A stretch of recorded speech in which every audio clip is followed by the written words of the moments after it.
ಆತ್ಮೀಯ ಮಕ್ಕಳೇ, ಇವತ್ತು ನಾವು 9ನೇ ತರಗತಿಯಲ್ಲಿ 3ನೇ ಅಧ್ಯಾಯವಾಗಿರತಕ್ಕಂತಹ ಜೀವದ ಮೂಲ ಘಟಕ ಎಂಬ ಅಧ್ಯಾಯದ ಬಗ್ಗೆ ವಿವರಣಾತ್ಮಕವಾಗಿ ತಿಳ್ಕೊಳ್ಳೋಣ. ಜೀವದ ಮೂಲ ಘಟಕ 7ನೇ ತರಗತಿ ಮತ್ತು 8ನೇ ತರಗತಿಯಲ್ಲಿ ಸ್ವಲ್ಪ ಕಲ್ತಿದ್ದೀರಾ. ಜೀವದ ಮೂಲ ಘಟಕ ಯಾವುದು ಅಂತ ನಾವೇನಾದ್ರೂ ಕೇಳಿದ್ರೆ ಅದನ್ನ ಜೀವಕೋಶ ಅಂತಲೂ ಕೂಡ ಕರಿತೀರಾ. ಅಂದ್ರೆ ಜೀವಕೋಶವು ಕಾರ್ಯವಾಹಕ ಮತ್ತು ರಚನಾತ್ಮಕ ಘಟಕ. ಜೀವಕೋಶವು ನಿರ್ದಿಷ್ಟವಾದ ಕಾರ್ಯವನ್ನು ಮಾಡತಕ್ಕಂತಹ ಕಾರ್ಯನಿರ್ವಾಹಕ ಮತ್ತು ವಿವಿಧ ರೀತಿಯ ಅಂಗಗಳನ್ನು ರಚನೆ ಮಾಡತಕ್ಕಂತಹ ರಚನಾತ್ಮಕ ಘಟಕವನ್ನು ನಾವು ಜೀವಕೋಶ ಅಂತ ಕರಿತೀವಿ. ಹಾಗಾದ್ರೆ ಇಂಥ ಜೀವಕೋಶ ಹೇಗೆ ಬೆಳಕಿಗೆ ಬಂತು ಅನ್ನೋದ್ರ ಬಗ್ಗೆ ಸ್ವಲ್ಪ ವಿವರಣಾತ್ಮಕವಾಗಿ ತಿಳ್ಕೊಳ್ಳೋಣ. ಮೊದಲಿಗೆ ರಾಬರ್ಟ್ ಹುಕ್ ಎಂಬ ವಿಜ್ಞಾನಿ 1665ರಲ್ಲಿ ರಾಬರ್ಟ್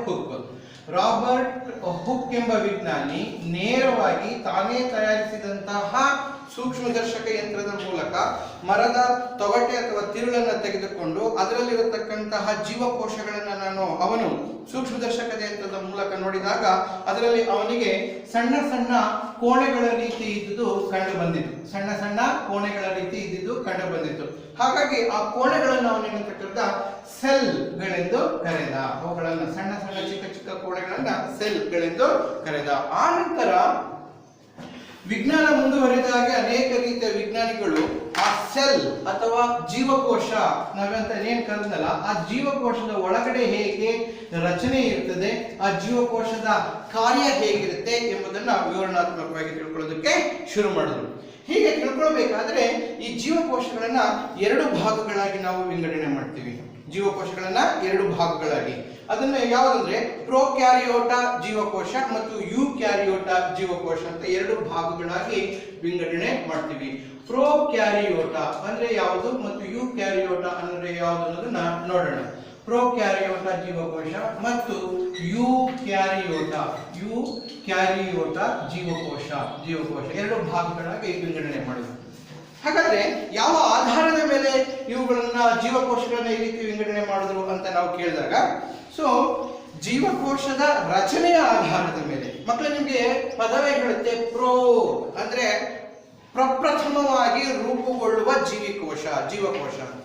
ಹಾಗಾಗಿ ಪ್ರಪ್ರಥಮವಾಗಿ ರೂಪುಗೊಳ್ಳುವ ಜೀವಕೋಶ, ದೆನ್ ಸಂಪೂರ್ಣವಾಗಿ ರೂಪುಗೊಂಡಂತಹ ಜೀವಕೋಶ, ಈ ರೀತಿ ವ್ಯತ್ಯಾಸಗಳನ್ನ ಗುರುತಿಸ್ತೀವಿ.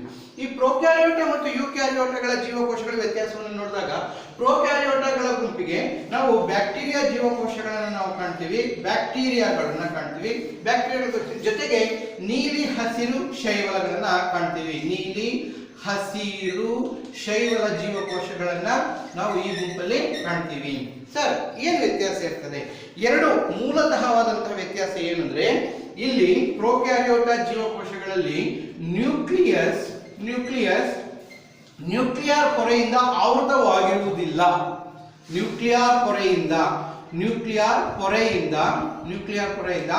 ಆವೃತವಾಗಿರುವುದಿಲ್ಲ. ಅದು ಮೊದಲನೆಯದು. ಇನ್ನ ಪ್ರೋಕ್ಯಾರಿಯೋಟ ಜೀವಕೋಶದ ಒಳಗಡೆ ಬರತಕ್ಕಂಥ ಕಣದಂಗಗಳು ಏನಿದೆ, ಆ ಕಣದಂಗಗಳು ಯಾವೂ ಕೂಡ ಪೊರೆ ರಹಿತವಾಗಿರುತ್ತವೆ. ಅವೆಲ್ಲವೂ ಕೂಡ ಪೊರೆ ರಹಿತ ಕಣದಂಗಗಳು, ಪೊರೆ ರಹಿತವಾಗಿರುತ್ತವೆ. ಅಂದ್ರೆ ಪೊರೆಯಿಂದ ಆವೃತವಾಗಿರುವುದಿಲ್ಲ. ಈಗ ಉದಾಹರಣೆ ರೈಬೋಸೋಮ್ ಅಂತ ತೆಗೆದುಕೊಳ್ಳೋಣ. ಆ ರೈಬೋಸೋಮ್ ಅಂತಹ ಕಣದಂಗಗಳು ಪೊರೆ ರಹಿತವಾಗಿರುತ್ತವೆ. ಇದು ಮೇಜರ್ ಆಗಿ ನಾವು ತಿಳ್ಕೊಳ್ಬೇಕಾಗತಕ್ಕಂತಹ 2 ವ್ಯತ್ಯಾಸ. ನ್ಯೂಕ್ಲಿಯರ್ ಪೊರೆ ಆವೃತ ಆಗಿರೋದಿಲ್ಲ. ನ್ಯೂಕ್ಲಿಯರ್ ಪೊರೆ ಆವೃತವಾಗಿರೋದಿಲ್ಲ. ಜೊತೆಗೆ ಆ ಪ್ರೋಕ್ಯಾರಿಯೋಟ ಜೀವಕೋಶದಲ್ಲಿರ್ತಕ್ಕಂಥ ಕಣದಂಗಗಳು ಕೂಡ ಕಡಿಮೆ ಇರ್ತವೆ. ಯಾವುದರಲ್ಲಿ? ಪ್ರೋಕ್ಯಾರಿಯೋಟಗಳಲ್ಲಿ. ಅವು ಪೊರೆ ರಹಿತವಾಗಿರ್ತದೆ. ಯಾವುದೇ ರೀತಿಯಾದಂತಹ ಪೊರೆ ಆವೃತ ಆಗಿರೋದಿಲ್ಲ. ಅದು ಮೇನ್. ಆಮೇಲೆ ಈ ಜೀವಕೋಶಗಳ ಗಾತ್ರನೂ ಕೂಡ ಬಹಳ ಕಡಿಮೆ ಇರ್ತದೆ. ಪ್ರೋಕ್ಯಾರಿಯೋಟ ಜೀವಕೋಶಗಳು ಗಾತ್ರ ಹೇಳಬೇಕು ಅಂದ್ರೆ 1 ರಿಂದ 10 ಮೈಕ್ರೋಮೀಟರ್ ಅನ್ನ 10⁻⁻⁴ ಮೀಟರ್ ಇದರಲ್ಲಿ ಹೇಳ್ತೀವಿ. ಅಷ್ಟು ಸೂಕ್ಷ್ಮವಾಗಿರ್ತವೆ ಪ್ರೋಕ್ಯಾರಿಯೋಟಗಳು. ಅದರ ಜೊತೆಗೆ ಇವು ಪೊರೆರಹಿತ ಕಣದಂಗಗಳಿಂದ ಮಾಡಲ್ಪಟ್ಟಿರ್ತದೆ. ಇದು ಒಂದು ಅಂಶ. ಯೂಕ್ಯಾರಿಯೋಟಗಳಿಗೆ ಬಂದ್ರೆ ಇದರ ವಿರುದ್ಧ. ಇಲ್ಲಿ ಯಾವ್ದು ಬರ್ತದೆ? ಏಕಕೋಶ ಜೀವಿಗಳಿಂದ ಹಿಡಿದು ಸಸ್ಯಗಳಲ್ಲೂ ಕೂಡ ಅಷ್ಟೇ ಶೈವಲಗಳಿಂದ ಹಿಡಿದು ಶೈವಲ ಸೊ ಇವೆಲ್ಲವೂ ಕೂಡ ಇದು ಬಹುಕೋಶ ಜೀವಿಗಳವರೆಗೆ, ಬಹುಕೋಶ ಜೀವಿಗಳವರೆಗೆ ಏನಿದೆ ಇವೆಲ್ಲವೂ ಕೂಡ ಯೂಕ್ಯಾರಿಯೋಟ್ ಅಂತ ಕರೀತೀವಿ. ಯು ಅಂದರೆ ನಿಜವಾಗಿಯೂ, ಸತ್ಯವಾಗಿಯೂ ಅಂತ ಅರ್ಥ. ಈ ಯೂಕ್ಯಾರಿಯೋಟದಲ್ಲಿ ನ್ಯೂಕ್ಲಿಯಸ್ ಏನಿದೆ, ನ್ಯೂಕ್ಲಿಯರ್ ಪೊರೆಯಿಂದ ಆವೃತವಾಗಿದೆ. ನ್ಯೂಕ್ಲಿಯರ್ ಪೊರೆಯಿಂದ ಆವೃತವಾಗಿದೆ. ನ್ಯೂಕ್ಲಿಯರ್ ಪೊರೆಯಿಂದ ಆವೃತವಾಗಿದೆ. ಆಮೇಲೆ ಕೋಶದ ಕಣದಂಗಗಳನ್ನು ನಾವು ನೋಡಿದಾಗ ಆ ಜೀವಕೋಶದ ಒಳಗಡೆ ಇರತಕ್ಕಂಥ ಕಣದಂಗಗಳು ಮೈಟೋಕಾಂಡ್ರಿಯಾ ಆಗಿರ್ಬೋದು, ಗಾಲ್ಗಿ ಸಂಕೀರ್ಣ ಆಗಿರ್ಬೋದು, ಲೈಸೋಸೋಮ್ ಆಗಿರ್ಬೋದು, ರೈಬೋಸೋಮ್ ಆಗಿರ್ಬೋದು, ಕ್ಲೋರೋಪ್ಲಾಸ್ಟ್ ಆಗಿರ್ಬೋದು, ಇವೆಲ್ಲ ನಾವೇನು ಕಾಣ್ತೀವಲ್ಲ ಈ ಕಣದಂಗಗಳು ಎರಡು ರೀತಿ ವಿಂಗಡಣೆ ಮಾಡ್ತೀವಿ. ಅವುಗಳಲ್ಲಿ ಕೂಡ ಪೊರೆ ಸಹಿತ ಕಣದಂಗಗಳು, ಜೊತೆಗೆ ಪೊರೆ ರಹಿತ ಕಣದಂಗಗಳು. ಇದು ಅರ್ಥ ಆಯ್ತಾ ಮಕ್ಕಳ? ಇಲ್ಲಿ ಪೊರೆನೇ ಇರೋದಿಲ್ಲ ಕಣದಂಗಗಳಿಗೆ, ಇಲ್ಲಿ ಪೊರೆ ಇರುವ, ಪೊರೆ ಇಲ್ಲದ ಎರಡೂ ರೀತಿಯ ಕಣದಂಗಗಳನ್ನ ಕಾಣ್ತೀವಿ. ಮುಂದೆ ಅಧ್ಯಯನ ಮಾಡೋಣ ಅದನ್ನ ಮುಂದಕ್ಕೆ. ಅದಾದ್ಮೇಲೆ ಗಾತ್ರಕ್ಕೆ ನಾವು ಹೋದಾಗ ಇಲ್ಲಿ ಗಾತ್ರ 5 ರಿಂದ 100 ಮೈಕ್ರೋಮೀಟರ್, ಅಂದ್ರೆ ಬ್ಯಾಕ್ಟೀರಿಯಾ ಅಥವಾ ನೀಲಿ ಹಸಿರು ಶೈವಲೆಗಳಿಗಿಂತ ಸ್ವಲ್ಪ ದೊಡ್ಡದಾಗಿರ್ತದೆ, ಗಾತ್ರದಲ್ಲಿ ದೊಡ್ಡದಾಗಿರ್ತದೆ. ಆದರೂ ಕೂಡ ನಾವು ಸೂಕ್ಷ್ಮದರ್ಶಕ ಯಂತ್ರದಲ್ಲೇ ನೋಡ್ಬೇಕು ಇವನ್ನೆಲ್ಲ. ಸಾಮಾನ್ಯದ ಕಣ್ಣಿಗೆ ಕಾಣೋದಿಲ್ಲ. ಜೀವಕೋಶಗಳನ್ನ ನಾವು ಸಾಮಾನ್ಯ ಕಣ್ಣಿನಿಂದ ನೋಡೋದಕ್ಕೆ ಸಾಧ್ಯ ಇಲ್ಲ. ಎಲ್ಲ ಜೀವಕೋಶಗಳನ್ನು ನಾವು ಕಣ್ಣಿನಿಂದ ನೋಡೋದಕ್ಕೆ ಸಾಧ್ಯ ಇಲ್ಲ, ಸೂಕ್ಷ್ಮದರ್ಶಕ ಯಂತ್ರದಿಂದ ಮಾತ್ರ ನಾವು ನೋಡೋದಕ್ಕೆ ಸಾಧ್ಯ. ಇನ್ನೊಂದು ವ್ಯತ್ಯಾಸ ಏನಂದ್ರೆ ಪ್ರೋಕ್ಯಾರಿಯೋಟಾಗಳಲ್ಲಿ ನಾವು ಏನು ವರ್ಣತಂತು ಅಥವಾ ಕ್ರೋಮೋಸೋಮ್ ಅಂತ ಏನ್ ಕರಿತೀವಲ್ಲ, ಕ್ರೋಮೋಸೋಮ್ ಒಂದೇ ಒಂದಿರ್ತದೆ ಅಷ್ಟೇ. ಅದರ ರಚನೆ ಬೇರೆ ಬೇರೆ ಆಗಿರ್ತದೆ. ಒಂದು ಬ್ಯಾಕ್ಟೀರಿಯಾಕ್ಕೂ ಇನ್ನೊಂದು ಬ್ಯಾಕ್ಟೀರಿಯಾಕ್ಕೂ ಕ್ರೋಮೋಸೋಮ್ ಒಂದೇ ಒಂದಿರ್ತದೆ. ಅದರ ಬೇರೆ ಬೇರೆ ಬ್ಯಾಕ್ಟೀರಿಯಾಗಳಲ್ಲಿ ರಚನೆ ಬೇರೆ ಇರ್ತದೆ, ಅದು ಮಾತ್ರ ಒಂದೇ ಕ್ರೋಮೋಸೋಮ್. ಆದ್ರೆ ಇಲ್ಲಿ ಬಂದ್ರೆ ಜೀವಿಗಳಲ್ಲಿ ವೈವಿಧ್ಯತೆ ಹೇಗಿರ್ತದೋ ಹಾಗೆ ವೈವಿಧ್ಯಮಯವಾಗಿ ಹಲವಾರು, ಒಂದು ಜೀವಿಯಿಂದ ಇನ್ನೊಂದು ಜೀವಿಗೆ ಭಿನ್ನತೆ ಇರ್ತದೆ. ಸೊ ವರ್ಣತಂತುಗಳಲ್ಲಿ ಭಿನ್ನತೆ ಅಂದ್ರೆ ಸಂಖ್ಯೆ, ವರ್ಣತಂತುಗಳ ಸಂಖ್ಯೆಯಲ್ಲಿ ಭಿನ್ನತೆ ಇರ್ತದೆ. ಒಂದರಲ್ಲಿ ಜಾಸ್ತಿ ಇರ್ತದೆ, ಒಂದರಲ್ಲಿ ಕಡಿಮೆ ಇರ್ತದೆ. ಈಗ ಉದಾಹರಣೆ ನಮ್ಮ ಮನುಷ್ಯರ ಜೀವಕೋಶವನ್ನು ತೆಗೆದುಕೊಂಡು ವರ್ಣತಂತ್ರಗಳ ಸಂಖ್ಯೆಯನ್ನು ನೋಡಿದಾಗ 23 ಜೊತೆ ಅಂದ್ರೆ 46 ವರ್ಣತಂತ್ರಗಳನ್ನ ಕಾಣ್ತೀವಿ. ಅಂದ್ರೆ ಬೇರೆ ಬೇರೆ ಜೀವಿಗೆ ಬೇರೆ ಬೇರೆ ಇರ್ತದೆ. ಅದಕ್ಕೋಸ್ಕರನೇ ಜೀವಿಗಳು ಕೂಡ ಭಿನ್ನವಾಗಿ ಗೋಚರಿಸ್ತವೆ ನಮಗೆ ಆ ವರ್ಣತಂತ್ರಗಳ ಸಹಾಯದಿಂದ. ಅರ್ಥ ಮಕ್ಕಳ? ಸೊ ಹೀಗೆ ನಾವು ಪ್ರೋಕ್ಯಾರಿಯೋಟ ಮತ್ತು ಯೂಕ್ಯಾರಿಯೋಟಗಳ ವ್ಯತ್ಯಾಸವನ್ನ, ಜೀವಕೋಶಗಳ ವ್ಯತ್ಯಾಸವನ್ನ ನಾವು ಗುರುತಿಸ್ತೀವಿ. ನಮಗೆ ಈ ಜೀವಕೋಶಗಳನ್ನ ನಾವು ಇನ್ನೂ ಹೆಚ್ಚಿನ ಪ್ರಮಾಣದಲ್ಲಿ ಅಧ್ಯಯನ ಮಾಡಬೇಕು ಅಂತ ಹೋದಾಗ ನಾವಿಲ್ಲಿ ಕಣ್ಣಿಗೆ ಕಾಣತಕ್ಕಂತಹ ಸಸ್ಯಗಳು ಮತ್ತು ಪ್ರಾಣಿಗಳನ್ನು ನಾವು ನೋಡಿದಾಗ ಇಲ್ಲಿ ಜೀವಕೋಶಗಳನ್ನ ಸಸ್ಯ ಜೀವಕೋಶ ಮತ್ತು ಪ್ರಾಣಿ ಜೀವಕೋಶ ಎಂದು 2 ಭಾಗಗಳಾಗಿ ವಿಂಗಡಣೆ ಮಾಡ್ತೀವಿ ಅಷ್ಟೇ ಮಕ್ಕಳ. ಇರ್ಲಿ ಅದು ಒಂದ್ ಕಡೆ ಇಡೋಣ. ಏನು, ಸಸ್ಯ ಜೀವಕೋಶಗಳ ಸ್ವರೂಪ ಸ್ವಲ್ಪ ವ್ಯತ್ಯಾಸ ಇರ್ತದೆ ಪ್ರಾಣಿ ಜೀವಕೋಶಗಳಿಗೆ ಹೋಲಿಸ್ಕೊಂಡ್ರೆ. ಹಾಗಾಗಿ ಜೀವಕೋಶಗಳೆಲ್ಲವೂ ಒಂದೇ ರೀತಿ ಇರ್ತಾವ ಅಂತ ಒಂದು ಪ್ರಶ್ನೆ ಉದ್ಭವ ಆಗ್ತದೆ. ಇಲ್ಲ ಮಕ್ಕಳೇ, ಸಸ್ಯಗಳಲ್ಲಿರತಕ್ಕಂಥ ಜೀವಕೋಶಗಳಲ್ಲೂ ಕೂಡ ಭಿನ್ನತೆ ಇರ್ತದೆ. ಅದರ ಜೊತೆಗೆ ಪ್ರಾಣಿ ಜೀವಕೋಶಗಳಲ್ಲೂ ಕೂಡ ನಾವು ಭಿನ್ನತೆಯನ್ನ ಕಾಣ್ತೀವಿ. ಈಗ ಒಂದೇ ಒಂದು ಉದಾಹರಣೆ ಸ್ವಲ್ಪ ನೋಡಿ ಭಿನ್ನತೆ ಹೇಗಿರ್ತದೆ ಅಂತ. ಈಗ ಸಸ್ಯ ಕೋಶಗಳನ್ನ ತೆಗೆದುಕೊಂಡ್ರೆ ಪ್ಯಾರೆಂಕೈಮ ಜೀವಕೋಶ ರೌಂಡ್ ಆಗಿರ್ತದೆ. ಕಾಲಂಕೈಮ ಜೀವಕೋಶ ಸ್ವಲ್ಪ ವ್ಯತ್ಯಾಸ ಇರ್ತದೆ, ಸ್ವಲ್ಪ ಒರಟಾಗಿರ್ತದೆ. ಅದಕ್ಕೆ ಆಧಾರ ಜೀವಕೋಶ ಅಂತ ಕೂಡ ಕರಿತೀವಿ. ಕೋಲಂಕೈಮ, ಸ್ಕ್ಲಿರಂಕೈಮ ಬಹಳ ಒರಟಾಗಿರ್ತದೆ ಮತ್ತು ಸಸ್ಯಗಳಿಗೆ ದೃಢತೆಯನ್ನ ಕೊಡುತ್ತೆ. ಇನ್ನು ಝೈಲಮ್ ಮತ್ತು ಫ್ಲೋಯಂ ಜೀವಕೋಶಗಳನ್ನು ನೋಡಿದಾಗ ಝೈಲಂನಲ್ಲಿ ಉದ್ದನೆಯ ಜೀವಕೋಶಗಳ ರಚನೆಯನ್ನ ಕಾಣ್ತೀವಿ, ಅದೇ ರೀತಿ ಫ್ಲೋಯಂನಲ್ಲೂ ಕೂಡ ಪೈಪಿನ ರೀತಿ ಇರತಕ್ಕಂತಹ ಜೀವಕೋಶಗಳನ್ನು ನಾವು ಕಾಣ್ತೀವಿ.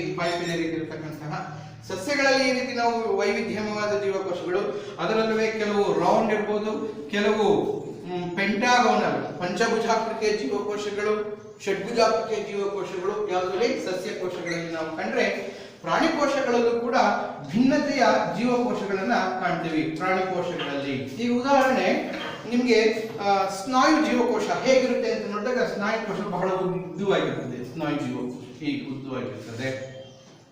ಹೃದಯದ ಜೀವಕೋಶ ಕೂಡ ಉದ್ದವಾಗಿರ್ತದೆ, ಆದರೆ ಪಠ್ಯರಹಿತವಾಗಿರ್ತದೆ. ಈ ರೀತಿ ಇರ್ತದೆ. ಇನ್ನ ನರಕೋಶವನ್ನು ತೆಗೆದುಕೊಂಡ್ರೆ ನರಕೋಶದ ರಚನೆನೇ ಒಂದು ರೀತಿ ಇರ್ತದೆ. ನರಕೋಶದ ರಚನೆ ಈ ರೀತಿ, ನರಕೋಶದ ರಚನೆ ನೋಡಿ, ನರಕೋಶದ ರಚನೆ. ಅದೇ ರೀತಿ ಕೊಬ್ಬನ್ನ ಸಂಗ್ರಹಿಸುವಂತಹ ಜೀವಕೋಶವನ್ನು ನೋಡಿದಾಗ ಕೊಬ್ಬನ್ನ ಸಂಗ್ರಹಿಸುವಂತಹ ಜೀವಕೋಶದ ರಚನೆ ಬೇರೆ ಒಂದು ರೀತಿ ಇರ್ತದೆ, ಕೊಬ್ಬನ್ನ ಸಂಗ್ರಹಿಸುವ ಜೀವಕೋಶ. ಅರೈತಲ್ಲ. ದೆನ್ ಅನುಲೇಪಕ ಅಂಗಾಂಶದ ಜೀವಕೋಶಗಳನ್ನು ನೋಡಿದ್ರೆ ನೀವಲ್ಲಿ ಚಪ್ಪಟೆಯಾಗಿರತಕ್ಕಂತಹ ಸ್ತಂಭಾಕೃತಿಯಾಗಿರತಕ್ಕಂತಹ ಜೀವಕೋಶಗಳನ್ನು ನೀವು ಕಾಣ್ತೀರಾ. ಅಂದ್ರೆ ಹೀಗೆ ಡಿಫರೆಂಟ್ ಆಗಿರ್ತದೆ ಅನ್ನೋದಕ್ಕೆ ಅರ್ಥ ಆಯ್ತಾ ಮಕ್ಕಳೇ? ಸೊ ಹೀಗೆ ನರಕೋಶ ಆಗಿರ್ಬೋದು, ರಕ್ತಕೋಶಗಳು ಆಗಿರ್ಬೋದು, ಅಥವಾ ಸ್ನಾಯು ಕೋಶಗಳಾಗಿರ್ಬೋದು, ಅನುಲೇಪಕ ಅಂಗಾಂಶದ ಇಲ್ಲೂ ಕೂಡ ನಾವೇನಾಗ್ತೇವೆ ಅವುಗಳ ಕಾರ್ಯಕ್ಕೆ ತಕ್ಕಂತೆ ಜೀವಕೋಶಗಳಲ್ಲಿ ವೈವಿಧ್ಯತೆಯನ್ನ ಕಾಣ್ತೀವಿ ಮಕ್ಕಳೇ. ಸಸ್ಯ ಮತ್ತು ಪ್ರಾಣಿಗಳು ಜೀವಕೋಶಗಳಿಂದ ಏನು ರಚನೆಯಾಗಿದವಲ್ಲ ಆ ರಚನೆಯಲ್ಲಿ ವೈವಿಧ್ಯತೆ ಇದ್ದರೂ ಕೂಡ ಕಣದಂಗಗಳು ಮಾತ್ರವ ಎಲ್ಲದರಲ್ಲೂ ಸಸ್ಯ ಜೀವಕೋಶದಲ್ಲಿ ಏನು ಕಣದಂಗಗಳಿರಬೇಕು ಆ ಕಣದಂಗಗಳಿರ್ತದೆ, ಪ್ರಾಣಿ ಜೀವಕೋಶದಲ್ಲಿ ಏನು ಕಣದಂಗಗಳಿರ್ಬೇಕು ಆ ಕಣದಂಗಗಳು ಇರ್ತದೆ. ಅರ್ಥ ಆಯ್ತಾ ಮಕ್ಕಳೇ? ಸೊ ಹಾಗಾಗಿ ಈಗ ನಾವೇನ್ ಮಾಡೋಣ ಅಂದ್ರೆ ಜೀವಕೋಶದ ರಚನೆ ಮತ್ತು ಕಾರ್ಯಗಳನ್ನ ವಿವರವಾಗಿ ತಿಳ್ಕೊಳ್ತಾ ಹೋಗೋಣ. ಜೀವಕೋಶದ ರಚನೆ ಹೇಗಿರ್ತದೆ ಅನ್ನೋದನ್ನ ಜನರಲ್ ಆಗಿ ತಿಳ್ಕೊಳ್ಳೋಣ. ಆಮೇಲೆ ನಾವು ಸಸ್ಯ ಜೀವಕೋಶ ಮತ್ತು ಪ್ರಾಣಿ ಜೀವಕೋಶ ಎಂಬ ಎರಡು ವಿಂಗಡಣೆಯನ್ನ ಮಾಡ್ಕೊಳ್ಳೋಣ. ಓಕೆ ಮಕ್ಕಳೇ, ಒಂದು ನಿರ್ದಿಷ್ಟವಾದ ಜೀವಕೋಶವನ್ನು ನಾವು ತೆಗೆದುಕೊಂಡ್ರೆ ಆ ಜೀವಕೋಶದಲ್ಲಿ ಮೂರು ಭಾಗಗಳು, ಪ್ರಮುಖವಾದ ಭಾಗಗಳು, ಜೀವಕೋಶದ ಮೂರು ಪ್ರಮುಖವಾದ ಭಾಗಗಳು. ಸೊ ಜೀವಕೋಶದ ಮೂರು ಪ್ರಮುಖ ಭಾಗಗಳು, ಯಾವುದೇ ಒಂದು ಜೀವಕೋಶವನ್ನು ತೆಗೆದುಕೊಂಡಾಗ ಜೀವಕೋಶವನ್ನ ಮೂರು ಪ್ರಮುಖ ಭಾಗಗಳಾಗಿ ವಿಂಗಡಣೆಯನ್ನ ಮಾಡ್ತೀವಿ. ಭಾಗಗಳು ಯಾವುದು ಅನ್ನೋದನ್ನ ಕೊಂಡ್ಬಿಡ್ತೀವಿ ನೋಡಿ. ಕೋಶ ಪೊರೆ ಇದು ಎರಡರಲ್ಲೂ ಇರ್ತದೆ. ಯಾವುದರಲ್ಲಿ? ಸಸ್ಯ ಜೀವಕೋಶ ಮತ್ತು ಪ್ರಾಣಿ ಜೀವಕೋಶ ಎರಡರಲ್ಲೂ ಇರ್ತದೆ. ಆದ್ರೆ ವ್ಯತ್ಯಾಸ ಏನು ಪ್ರಾಣಿ ಜೀವಕೋಶಕ್ಕೂ ಸಸ್ಯ ಜೀವಕೋಶಕ್ಕೂ ಅಂತ ಮೂಲ ರೂಪದಲ್ಲಿ ನೋಡಿದಾಗ ನಮ್ಗೆ ಇಲ್ಲಿ ಏನಾಗಿರ್ತದೆ, ಸಸ್ಯ ಜೀವಕೋಶದಲ್ಲಿ ಕೋಶ ಭಿತ್ತಿ ಇರುತ್ತೆ. ಕೋಶ ಭಿತ್ತಿ ಅಂದ್ರೆ ಗೋಡೆ, ಭಿತ್ತಿ ಅಂದ್ರೆ ಗೋಡೆ. ಕೋಶ ಪೊರೆಯನ್ನು ಸೇರಿಸಿ ಸಂಪೂರ್ಣ ಕೋಶದ ಒಳಗಿರತಕ್ಕಂಥ ಎಲ್ಲಾ ಜೀವಕೋಶಗಳನ್ನ ರಕ್ಷಣೆ ಮಾಡತಕ್ಕಂತಹ ಒಂದು ಭಾಗ ಕೋಶ ಭಿತ್ತಿ. ಕೋಶ ಪೊರೆ ಮತ್ತು ಕೋಶ ಭಿತ್ತಿ ಅರ್ಥ ಆಯ್ತಾ ಮಕ್ಕಳೇ? ಕೋಶ ಪೊರೆ ಪ್ರಾಣಿ ಜೀವಕೋಶದಲ್ಲಿ ಇರುತ್ತೆ, ಆದ್ರೆ ಕೋಶ ಪೊರೆ ಮತ್ತು ಕೋಶ ಭಿತ್ತಿ ಸಸ್ಯ ಜೀವಕೋಶಗಳಿರುತ್ತೆ. ಮುಂದೆ ನೋಡೋಣ ಅದನ್ನ. ಇನ್ನು ಎರಡನೇ ಭಾಗ ಕೋಶ ದ್ರವ್ಯ. ಕೋಶ ದ್ರವ್ಯ ಸೈಟೋಪ್ಲಾಸಂ ಅಂತ ಕರಿತೀವಿ ಮಕ್ಕಳೇ ಇದನ್ನ ಇಂಗ್ಲಿಷ್ ನಲ್ಲಿ. ಕೋಶ ದ್ರವ್ಯ ಏನ್ ಸರ್ ಇದು? ಕೋಶ ದ್ರವ್ಯ ಅಂದ್ರೆ ಕೋಶ ಪೊರೆಯ ಒಳಗಡೆ, ಇದು ಕೋಶ ಪೊರೆ ಅಂತ ತಿಳ್ಕೊಂಡ್ರೆ ಕೋಶ ಪೊರೆಯಲ್ಲಿ ದ್ರವ ರೂಪದಲ್ಲಿರತಕ್ಕಂತಹ ಒಂದು ಮಾಧ್ಯಮ, ದ್ರವ ರೂಪದಲ್ಲಿ, ಇದನ್ನು ನಾವು ಕೋಶ ದ್ರವ್ಯ ಅಂತ ಕರಿತೀವಿ. ಇಂತಹ ಕೋಶ ದ್ರವ್ಯದಲ್ಲಿ ಈ ಕಣದಂಗುಗಳು ಅಂತ ನಾವೇನು ತಿಳ್ಕೊಂಡಿದೀವಲ್ಲ, ಮೈಟೋಕಾಂಡ್ರಿಯಾ ಆಗಿರ್ಬೋದು, ಗಾಲ್ಗಿ ಸಂಕೀರ್ಣ ಆಗಿರ್ಬೋದು, ಲೈಸೋಸೋಮ್ ಆಗಿರ್ಬೋದು, ಇವೆಲ್ಲವೂ ಕೂಡ ಏನೇ ಇರ್ತವೆ, ತೇಲಾಡ್ತಾ ಇರ್ತವೆ, ಈಜಾಡ್ತಾ ಇರ್ತವೆ ಇದರಲ್ಲಿ ಕೋಶ ದ್ರವ್ಯದಲ್ಲಿ. ಹಾಗಾದ್ರೆ ಕೋಶ ದ್ರವ್ಯ ಅನ್ನೋದು ಇದರಲ್ಲಿ 80% ಕೋಶ ದ್ರವ್ಯದಲ್ಲಿ ನಿಮ್ಗೆ ಹೋಲಿಸ್ಕೊಂಡ್ರೆ 80% 75ರಿಂದ 80% ನೀರೇ ಇರುತ್ತೆ. ಕೋಶ ದ್ರವ್ಯದಲ್ಲಿ ನೀರು ಬಹಳ ಪ್ರಮುಖವಾದ ಪಾತ್ರವನ್ನು ವಹಿಸುತ್ತದೆ. ನೀರು ಇರಲೇಬೇಕು. ಪ್ರತಿ ಜೀವಕೋಶದಲ್ಲೂ 75ರಿಂದ 80% ನೀರು ಇರಲೇಬೇಕು. ಯಾಕಂದ್ರೆ ಎಲ್ಲ ಜೀವಕೋಶದಲ್ಲಿ ರಾಸಾಯನಿಕ ಕ್ರಿಯೆಗಳು ಜರುಗೋದಕ್ಕೆ ಮತ್ತು ಸಸ್ಯದ ಜೀವಕೋಶದ ದೃಢತೆಯನ್ನ ನಾವು ಕಾಪಾಡಿಕೊಳ್ಳೋದಕ್ಕೆ ಕೋಶ ದ್ರವ್ಯದಲ್ಲಿ ನೀರಿರಬೇಕು. ಇನ್ನು ಉಳಿದ ಹಾಗೆ ಆ ಕೋಶ ದ್ರವ್ಯದಲ್ಲಿ ಕಣದಂಗಗಳ ಜೊತೆಗೆ ಪ್ರೋಟೀನ್ಗಳಿರ್ತವೆ, ಬೇಕಾಗಿರತಕ್ಕಂಥ ಅಮೈನೋ ಆಮ್ಲಗಳಿರ್ತವೆ, ಬೇಕಾಗಿರತಕ್ಕಂತಹ ಕಾರ್ಬೋಹೈಡ್ರೇಟ್ಗಳಿರ್ತವೆ, ಕೊಬ್ಬಿನ ಅಂಶಗಳಿರ್ತವೆ. ಎಲ್ಲ ರೀತಿಯ ಪೋಷಕಾಂಶಗಳು ರಾಸಾಯನಿಕವಾಗಿ ಹೆಚ್ಚಿನ ಪ್ರಮಾಣದಲ್ಲಿ ಕೋಶ ದ್ರವ್ಯದಲ್ಲಿ ಇರ್ತವೆ.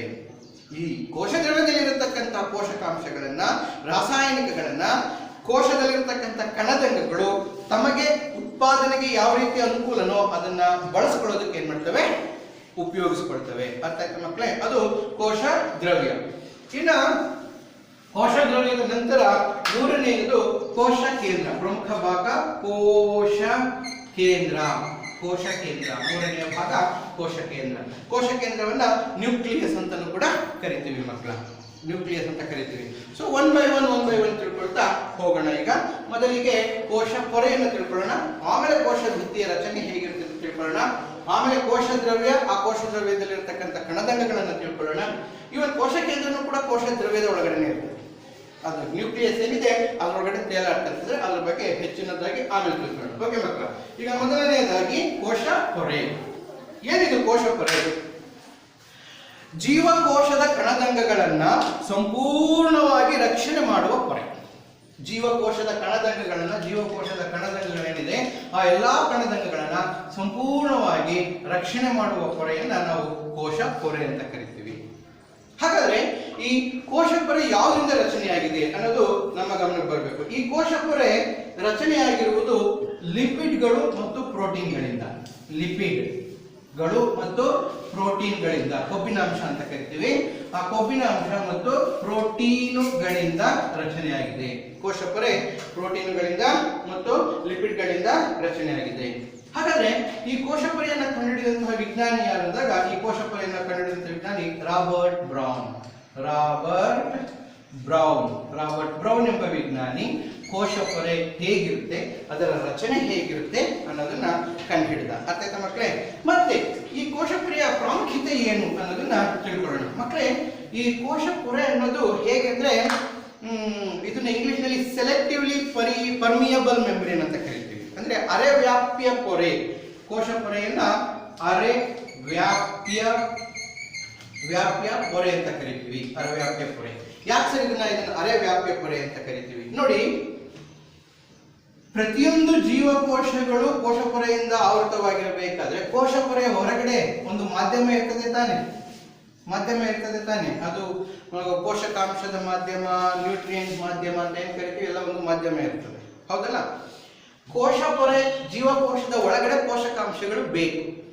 ಜೀವಕೋಶಗಳಿಗೆ ಒಳಗಡೆಗೆ ಪೋಷಕಾಂಶಗಳು ಬೇಕು. ಹಾಗಾದ್ರೆ ಒಳಗಡೆಗೆ ಬಿಡೋದಕ್ಕೆ ದಾರಿ ಮಾಡ್ಕೊಡ್ಬೇಕು ತಾನೆ.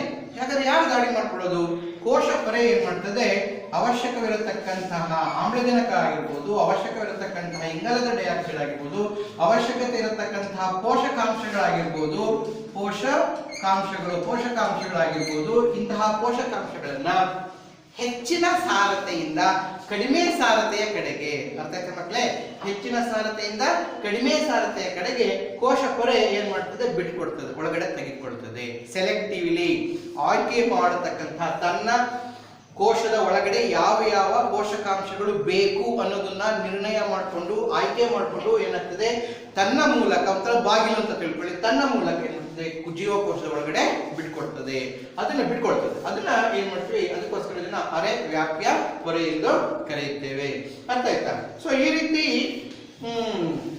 ಬಿಟ್ಕೊಡ್ಬೇಕಾದ್ರೆ ಈ ಕೋಶ ಪೊರೆ ಏನಾಗಿರ್ತದೆ, ಕೆಲವು ಸಂದರ್ಭದಲ್ಲಿ ಅವಶ್ಯಕತೆಯನ್ನ ಮೀರಿ ಏನಾಗ್ತದೆ, ಪೋಷಕಾಂಶಗಳನ್ನು ಒಳಗಡೆ ತೆಗೆದುಕೊಳ್ಳೋಕೆ ಹೋಗೋದಿಲ್ಲ. ಹಾಗಾಗಿ ಈ ಕೋಶ ಪೊರೆ ಕಾರ್ಯವನ್ನು ನಿರ್ವಹಿಸಬೇಕಾದ್ರೆ 3 ರೀತಿಯ ಕಾರ್ಯವನ್ನ ಪ್ರಮುಖವಾಗಿ ನಿರ್ವಹಿಸ್ತದೆ. ಒಂದು ವಿಸರಣೆ, ಇಂಗ್ಲಿಷ್ ನಲ್ಲಿ ಇದನ್ನ ಡಿಫ್ಯೂಷನ್ ಅಂತ ಕರಿತೀವಿ. ಆ ಕೋಶ ಪೊರೆಯಲ್ಲಿ ನಡೆಯತಕ್ಕಂಥ ಕಾರ್ಯಗಳು. ಎರಡನೆಯದನ್ನ ಅಭಿಸರಣೆ, ಇಂಗ್ಲಿಷ್ ಅಲ್ಲಿ ಇದನ್ನ ಆಸ್ಮೋಸಿಸ್ ಅಂತ ಕರಿತೀವಿ. ದೆನ್ ಮೂರನೆಯದು ಕ್ರಿಯಾತ್ಮಕ ಸಾಗಾಣಿಕೆ.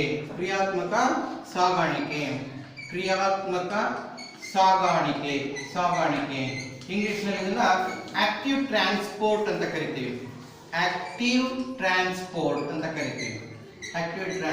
ಹೀಗೆ ಈ 3 ಕ್ರಿಯೆಗಳು ಕೋಶ ಪೊರೆಯಲ್ಲಿ ನಡೀತವೆ. ಇನ್ನೊಂದು ವ್ಯತ್ಯಾಸ ಏನು ಅಂದ್ರೆ, ವಿಸರಣೆ ಮತ್ತು ಅಭಿಸರಣೆ ಏನಿದೆ, ಇವಕ್ಕೆ ಶಕ್ತಿಯ ಅವಶ್ಯಕತೆ ಇಲ್ಲ. ನ್ಯಾಚುರಲ್ ಆಗಿ, ಸ್ವಾಭಾವಿಕವಾಗಿ ಶಕ್ತಿಯ ಅವಶ್ಯಕತೆ ಇಲ್ಲ. ಆದರೆ ಕ್ರಿಯಾತ್ಮಕ ಸಾಗಾಣಿಕೆ ಏನಿದೆಯಲ್ಲ, ಈ ಕ್ರಿಯಾತ್ಮಕ ಸಾಗಾಣಿಕೆಗೆ ಶಕ್ತಿಯ ಅವಶ್ಯಕತೆ ಬೇಕು. ಏಕೆಂದ್ರೆ ಇಲ್ಲಿ ನಾವು ದ್ರಾವಣವನ್ನ, ಪೋಷಕಾಂಶದ ಒಂದು ದ್ರಾವಣವನ್ನ ನಾವೇನು ಕರಿತೀವಿ, ಹೊರಗಡೆ ಮತ್ತು ಒಳಗಡೆ, ಅದರ ಸಾರತೆಯ ಮೇಲೆ 3 ಭಾಗಗಳಾಗಿ ಮಾಡ್ತೀವಿ. ಒಂದು ಐಸೋಟಾನಿಕ್, ಹೈಪೋಟಾನಿಕ್ ಮತ್ತು ಹೈಪರ್ಟಾನಿಕ್ ಅಂತ. ಮೊದಲನೆಯದು ನಾವು ಹೇಳ್ಕೊಂಡ್ರೆ ಅತಿ ಕಡಿಮೆ ಸಾರತೆ ಇರುವ ದ್ರಾವಣ, ಹೈಪೋಟಾನಿಕ್ ಅಂದ್ರೆ ಅತಿ ಕಡಿಮೆ ಸಾರತೆಯ ದ್ರಾವಣ. ದೆನ್ ಐಸೋಟಾನಿಕ್ ಸೊಲ್ಯೂಷನ್ ಐಸೋಟಾನಿಕ್ ಅಂದ್ರೆ ಸಮಸಾರತೆಯ ದ್ರಾವಣ, ಸಮಸಾರತೆಯ ದ್ರಾವಣ. ಇನ್ನೊಂದು ದ್ರಾವಣ hyper, HYPER, hypertonic solution. Tonic solution ಅಂದ್ರೆ ಅಧಿಕ ಸಾರತೆಯ ದ್ರಾವಣ, ಅಧಿಕ ಸಾರತೆಯ ದ್ರಾವಣ. ನಾವು ಒಂದು ಹೊರೆಯನ್ನು ಗಮನಿಸಿದಾಗ ಜೀವಕೋಶದ ಒಳಗಡೆ ಪೋಷಕಾಂಶಗಳ ಕೊರತೆ ಇದ್ದಾಗ ಅದನ್ನ ನಾವೇನಂತ ಹೇಳಿ ಅತಿ ಕಡಿಮೆ ಸಾರತೆ ಅಂತ ಕರಿತೀವಿ. ಅತಿ ಕಡಿಮೆ ಸಾರತೆ ಒಳಗಡೆ ಅತಿ ಕಡಿಮೆ ಸಾರತೆ ದ್ರಾವಣ ಇದ್ದಾಗ, ಅತಿ ಕಡಿಮೆ ಸಾರತೆ ಇದ್ದಾಗ, ಹೊರಗಡೆ ಇಲ್ಲೇನು ಮಾಧ್ಯಮ ಇದೆಯಲ್ಲ ಈ ಮಾಧ್ಯಮದಲ್ಲಿ ಅಧಿಕ ಸಾರತೆ ಇದ್ದಾಗ ಏನಾಗ್ತದೆ, ವಿಸರಣೆಯ ಮೂಲಕ ಹೆಚ್ಚಿನ ಸಾಂದ್ರತೆಯಿಂದ ಕಡಿಮೆ ಸಾಂದ್ರತೆಯ ಕಡೆಗೆ ಏನಾಗ್ತದೆ, ಪೋಷಕಾಂಶಗಳು ನುಗ್ಗುತ್ತವೆ. ಅದಕ್ಕೆ ಕಾರಣ ಅರೆವ್ಯಾಪ್ಯ ಹೊರೆ. ಅರ್ಥ ಆಯ್ತಾ? ಇನ್ ಕೆಲವು ಸಂದರ್ಭದಲ್ಲಿ ಉಲ್ಟಾ ಆಗ್ಬೋದು ಮಕ್ಕಳೇ. ಏನು ಉಲ್ಟಾ ಆಗ್ಬೋದು? ಕೆಲವು ಸಂದರ್ಭದಲ್ಲಿ ಕೋಶದ ಒಳಗಡೆನೆ ಅಧಿಕ ಸಾರತೆ ಇದ್ದು ಇಲ್ಲಿ ಕಡಿಮೆ ಸಾರತೆ ಇದ್ದಾಗ ಏನಾಗ್ತದೆ, ಪ್ಲಾಸ್ಮಾ ಮೆಂಬ್ರೇನ್ ಅಥವಾ ಕೋಶ ಪೊರೆ ಅಂತ ಏನ್ ಕರಿತೀವಿ, ಆ ಕೋಶ ಪೊರೆಯ ಮೂಲಕ ಏನಾಗ್ತದೆ, ಉಲ್ಟಾ ಆಗ್ತದೆ, ಈ ಕಡೆಗೆ ಬರ್ತದೆ. ಅರ್ಥ ಆಯ್ತಲ್ಲ? ಅಂದ್ರೆ ಅದನ್ನ ಡಿಸೈಡ್ ಮಾಡೋದು ಯಾರು? ಕೋಶ ಪೊರೆ. ಇನ್ ಕೆಲವು ಸಂದರ್ಭದಲ್ಲಿ ಏನ್ ಬದಲಾವಣೆ ಆಗ್ಬೋದು, ಎರಡೂ ಕಡೆ ದ್ರಾವಣದ ಸಾರತೆ ಎರಡೂ ಕಡೆ ಏನಾಗಿರ್ತದೆ, ದ್ರಾವಣದ ಸಾರತೆ ಎರಡೂ ಕಡೆ ಸಮವಾಗಿರ್ತದೆ. ಅದನ್ನು ನಾವು ಸಮಸಾರತೆ ದ್ರಾವಣ ಅಂತ ಕರಿತೀವಿ. ಅವಾಗ ಏನು ಬದಲಾವಣೆಗಳು ಆಗೋದಿಲ್ಲ, ಎರಡೂ ಕಡೆನೂ ಸಮವಾಗಿರ್ತದೆ, ಏನು ಬದಲಾವಣೆ ಆಗೋದಿಲ್ಲ. ಹೀಗೆ ವಿಸರಣೆ ಅಂದ್ರೆ ಹೆಚ್ಚಿನ ಸಾಂದ್ರತೆಯಿಂದ ಕಡಿಮೆ ಸಾಂದ್ರತೆ ಕಡೆಗೆ ವಸ್ತುಗಳ ಚಲನೆ ಅಂತ. ಅರ್ಥ ಆಯ್ತಾ ಮಕ್ಕಳೇ? ಅಭಿಸರಣೆ ಅಂದ್ರೆ ಹೆಚ್ಚಿನ ಸಾಂದ್ರತೆಯಿಂದ ಕಡಿಮೆ ಸಾಂದ್ರತೆಯ ಕಡೆಗೆ ನೀರಿನ ಚಲನೆ. ಅರ್ಥ ಆಯ್ತಾ? ಕ್ರಿಯಾತ್ಮಕ ಸಾಗಾಣಿಕೆ ಅಂದ್ರೆ ವಿರುದ್ಧ. ಏನ್ ಸರ್ ವಿರುದ್ಧ? ಈಗ ದ್ರಾವಣ ಇಲ್ಲಿ ಅಧಿಕವಾಗಿರ್ತದೆ,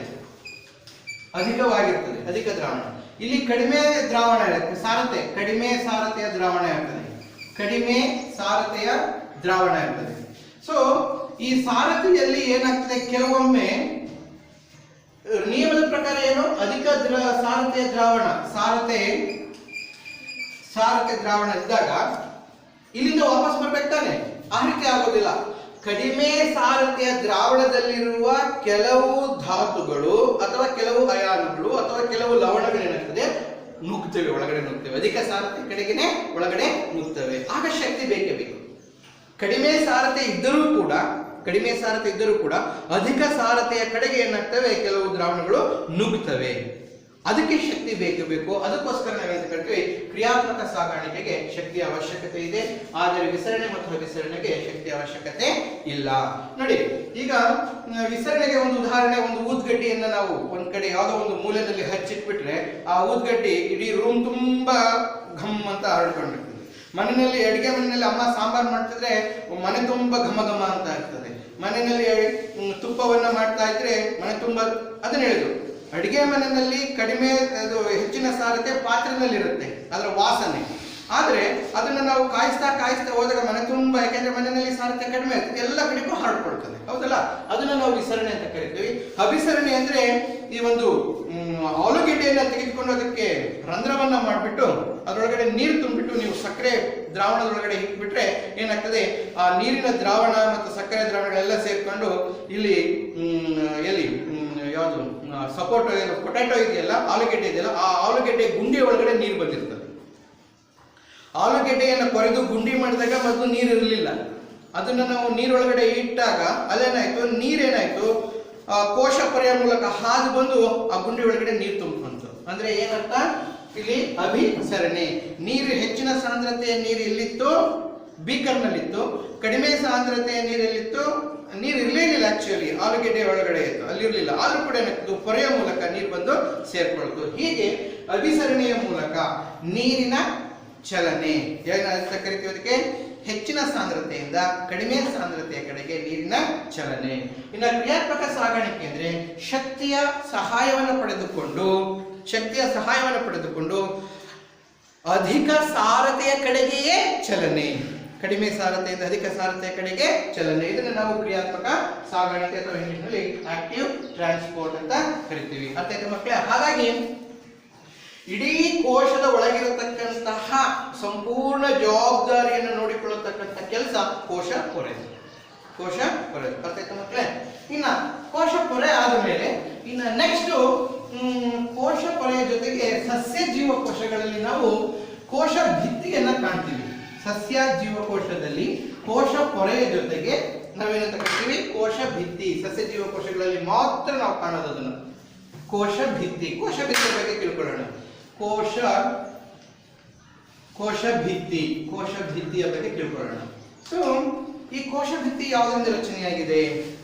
ಇಲ್ಲಿ ಹೆಚ್ಚಿನ ಪ್ರಮಾಣದಲ್ಲಿ ಸೆಲ್ಯುಲೋಸ್, ಇದು ಒಂದು ಕಾರ್ಬೋಹೈಡ್ರೇಟ್, ರುಚಿ ಇಲ್ಲದ ಕಾರ್ಬೋಹೈಡ್ರೇಟ್ ಕೋಶ ಭಿತ್ತಿ. ಸೆಲ್ಯುಲೋಸ್ ಎಂಬ ರಾಸಾಯನಿಕದಿಂದ ರಚನೆಯಾಗಿದೆ. ನಿಮ್ಗೆ ಆಶ್ಚರ್ಯ ಅನ್ಸಿದ್ರು, ಸರ್ ಸೆಲ್ಯುಲೋಸ್ ನಿಂದ ಮಾತ್ರ ರಚನೆಯಾಗಿದೆಯಾ ಅಂತ. ಇಲ್ಲ, ಕೆಲವು ಸಂದರ್ಭದಲ್ಲಿ ಇದರಲ್ಲಿ ಲಿಗ್ನಿನ್ ಮತ್ತು ಪೆಕ್ಟಿನ್ಗಳು ಇರ್ತವೆ. ಲಿಗ್ನಿನ್ ಮತ್ತು ಪೆಕ್ಟಿನ್ಗಳಂತಹ ರಾಸಾಯನಿಕಗಳೊಂದಿಗೆ ನಾವು ಕೋಶ ಭಿತ್ತಿಯ ರಚನೆಯನ್ನ ಕಾಣ್ತೀವಿ. ಇನ್ನೊಂದು ಅಂಶ, ಕೋಶ ಭಿತ್ತಿ ಬಹಳ ಒರಟಾಗಿರ್ತದೆ, ಗಡುಸಾಗಿರ್ತದೆ. ಕೋಶ ಹೊರಗಿಂತಲೂ ಗಡುಸಾಗಿರ್ತದೆ ಮಕ್ಕಳೇ. ಸೊ ಹಾಗಾಗಿ ನಾವು ಒಂದು ಸಸ್ಯ ಜೀವಕೋಶವನ್ನು ತೆಗೆದುಕೊಂಡ್ರೆ, ಸಸ್ಯ ಜೀವಕೋಶದಲ್ಲಿ ಇದನ್ನ ಕೋಶ ಪೊರೆ ಅಂತ ತೆಗೆದುಕೊಂಡ್ರೆ, ಕೋಶ ಪೊರೆಯನ್ನ ರಕ್ಷಣೆ ಮಾಡುವ ರೀತಿಯಲ್ಲಿ ನಾವು ಕೋಶ ಭಿತ್ತಿಯನ್ನು ಕಾಣ್ತೀವಿ. ಕೋಶ ಭಿತ್ತಿ. ಈ ಕೋಶ ಭಿತ್ತಿಯು ಸೆಲ್ಯುಲೋಸು, ಪೆಕ್ಟಿನ್ನು, ಲಿಗ್ನಿನ್ನು, ಇನ್ನು ಕೆಲವು ಕಾರ್ಬೋಹೈಡ್ರೇಟ್ಗಳಿಂದ ರಚನೆಯಾಗಿರ್ತದೆ. ಹಾಗಾಗಿ ಸಸ್ಯ ಜೀವಕೋಶಗಳು ಪ್ರಾಣಿ ಜೀವಕೋಶಗಳಿಗಿಂತ ಹೆಚ್ಚು ದೃಢತೆಯನ್ನು ಹೊಂದಿರ್ತವೆ. ಪ್ರಾಣಿ ಜೀವಕೋಶಗಳಿಗಿಂತಲೂ ಸಸ್ಯ ಜೀವಕೋಶಗಳು ಹೆಚ್ಚು ದೃಢತೆಯನ್ನು ಹೊಂದಿರ್ತವೆ. ಆಮೇಲೆ ಇನ್ನೊಂದು, ಕೋಶ ದ್ರವ್ಯದಲ್ಲಿ ಏನೇ ಬದಲಾವಣೆಗಳಾದರೂ ಕೂಡ ಅಧಿಕ ಸಾರತೆಯಿಂದ ಕೋಶ ಉಬ್ಬಬಹುದು. ಆ ಉಬ್ಬಿದಾಗ ತಡ್ಕೊಳ್ಳುವಂತಹ ಶಕ್ತಿ ಸಸ್ಯ ಜೀವಕೋಶಗಳಿಗಿರ್ತದೆ, ಆದರೆ ಪ್ರಾಣಿ ಜೀವಕೋಶಗಳಿಗೆ ಇರೋದಿಲ್ಲ. ಯಾಕೆಂದ್ರೆ ಪ್ರಾಣಿ ಜೀವಕೋಶದಲ್ಲಿ ಬರೀ ಕೋಶ ಪೊರೆ ಅಷ್ಟೇ ಇರೋದು, ಬೇರೆ ಏನು ಇರೋದಿಲ್ಲ. ಸಸ್ಯ ಜೀವಕೋಶದಲ್ಲಿ ಇದು ಏನಿದೆಯಲ್ಲ ಕೋಶ ಭಿತ್ತಿ, ಅದಕ್ಕೆ ಸದೃಢತೆಯನ್ನು ಕೊಟ್ಟು ತಡೆಯುವಂತಹ ಶಕ್ತಿಯನ್ನ ಕೊಡುತ್ತೆ. ಇನ್ನೊಂದು ಅಂಶ, ಅಕಸ್ಮಾತ್ ಈ ಕೋಶ ಪೊರೆಯೊಳಗಿರತಕ್ಕಂಥ ಕೋಶ ದ್ರವ್ಯ ಸಾರತೆ ಕಡಿಮೆ ಇರುವ ಪ್ರಮಾಣದಿಂದ ಅದೇನಾದ್ರೂ ಏನಾಗ್ತದೆ, ಸಂಕುಚಿಸಿಬಿಡುತ್ತೆ. ನೀರಿನ ಅಂಶ ಸಾರತೆ ಕಡಿಮೆ ಆದಾಗ ಏನಾಗ್ತದೆ, ಸಂಕುಚನಗೊಳ್ಳುತ್ತದೆ. ಏನಿದು ಸಂಕುಚನ? ಹೇಗಾಗುತ್ತೆ ಅಂದ್ರೆ ಏನಾಗ್ತದೆ, ಸಂಕುಚನೆಗೆ ಒಳಗಾಗುತ್ತದೆ. ಹಿಂಗಾಗುತ್ತದೆ ಸಂಕುಚನ. ನೋಡಿ, ಇಷ್ಟಿದ್ದು ಈ ರೀತಿ ಕಡಿಮೆ ಆಗಿಬಿಡ್ತದೆ. ಇದನ್ನು ನಾವೇಳ್ತೀವಿ ಕೋಶ ದ್ರವ್ಯ ಆಕುಂಚನ ಅಂತ ಕರಿತೀವಿ. ಏನಂತ ಕರಿತೀವಿ? ಕೋಶ ದ್ರವ್ಯ ಆಕುಂಚನ. ಮರಿಬೇಡಿ, ಆಕುಂಚನ. ಕೋಶ ದ್ರವ್ಯದಲ್ಲಿ ಸಾರತೆಯ ಪ್ರಮಾಣ ಕಡಿಮೆಯಾದಾಗ ಏನಾಗ್ತದೆ, ಅದು ಸಂಕುಚಿಸುತ್ತದೆ.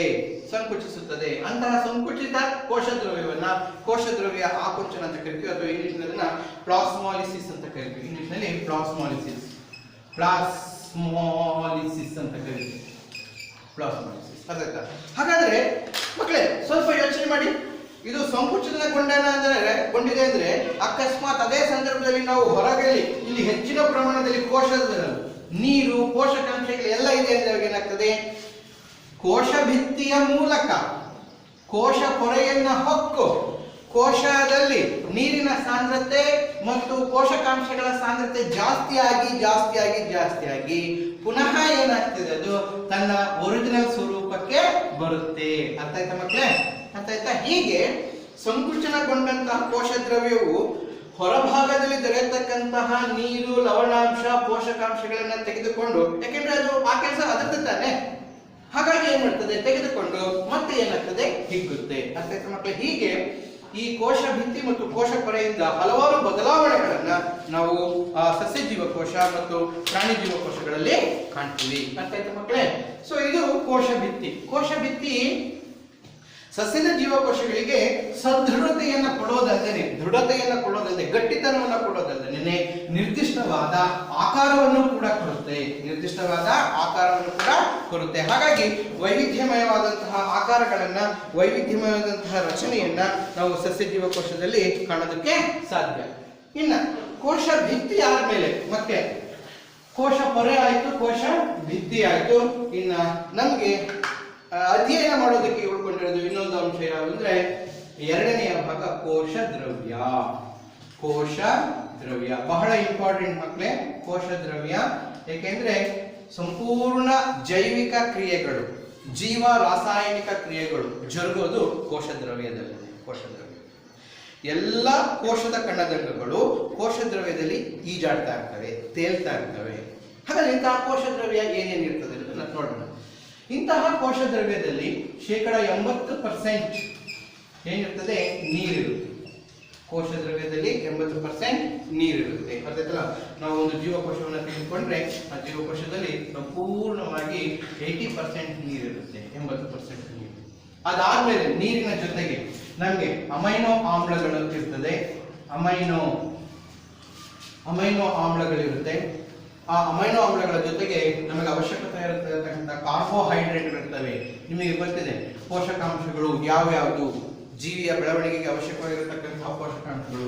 ಕಾರ್ಬೋಹೈಡ್ರೇಟ್ಗಳಿರುತ್ತೆ.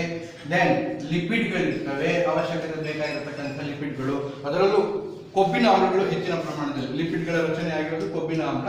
ಹಾಗಾಗಿ ಲಿಪಿಡ್ಗಳ ಜೊತೆಗೆ ಕೊಬ್ಬಿನ ಆಮ್ಲಗಳು. ದೆನ್ ಪ್ರೋಟೀನ್ಗಳಿರ್ತವೆ. ಅವಶ್ಯಕವಿರತಕ್ಕಂತಹ ಪ್ರೋಟೀನ್ಗಳನ್ನು ನಾವು ಇದರೊಳಗಡೆ ಕಾಣ್ತೀವಿ. ಅರ್ಥಾಯ್ತಲ್ಲ ಮಕ್ಕಳೇ? ಅದ್ರ ಜೊತೆಗೆ ಲವಣಾಂಶಗಳು ಹೆಚ್ಚಿನ ಪ್ರಮಾಣದ ಸೋಡಿಯಂ ಲವಣಗಳನ್ನು ಲವಣಾಂಶ ಅಂತ ಕರಿತೀವಿ. ಲವಣಾಂಶಗಳಿರ್ತದೆ.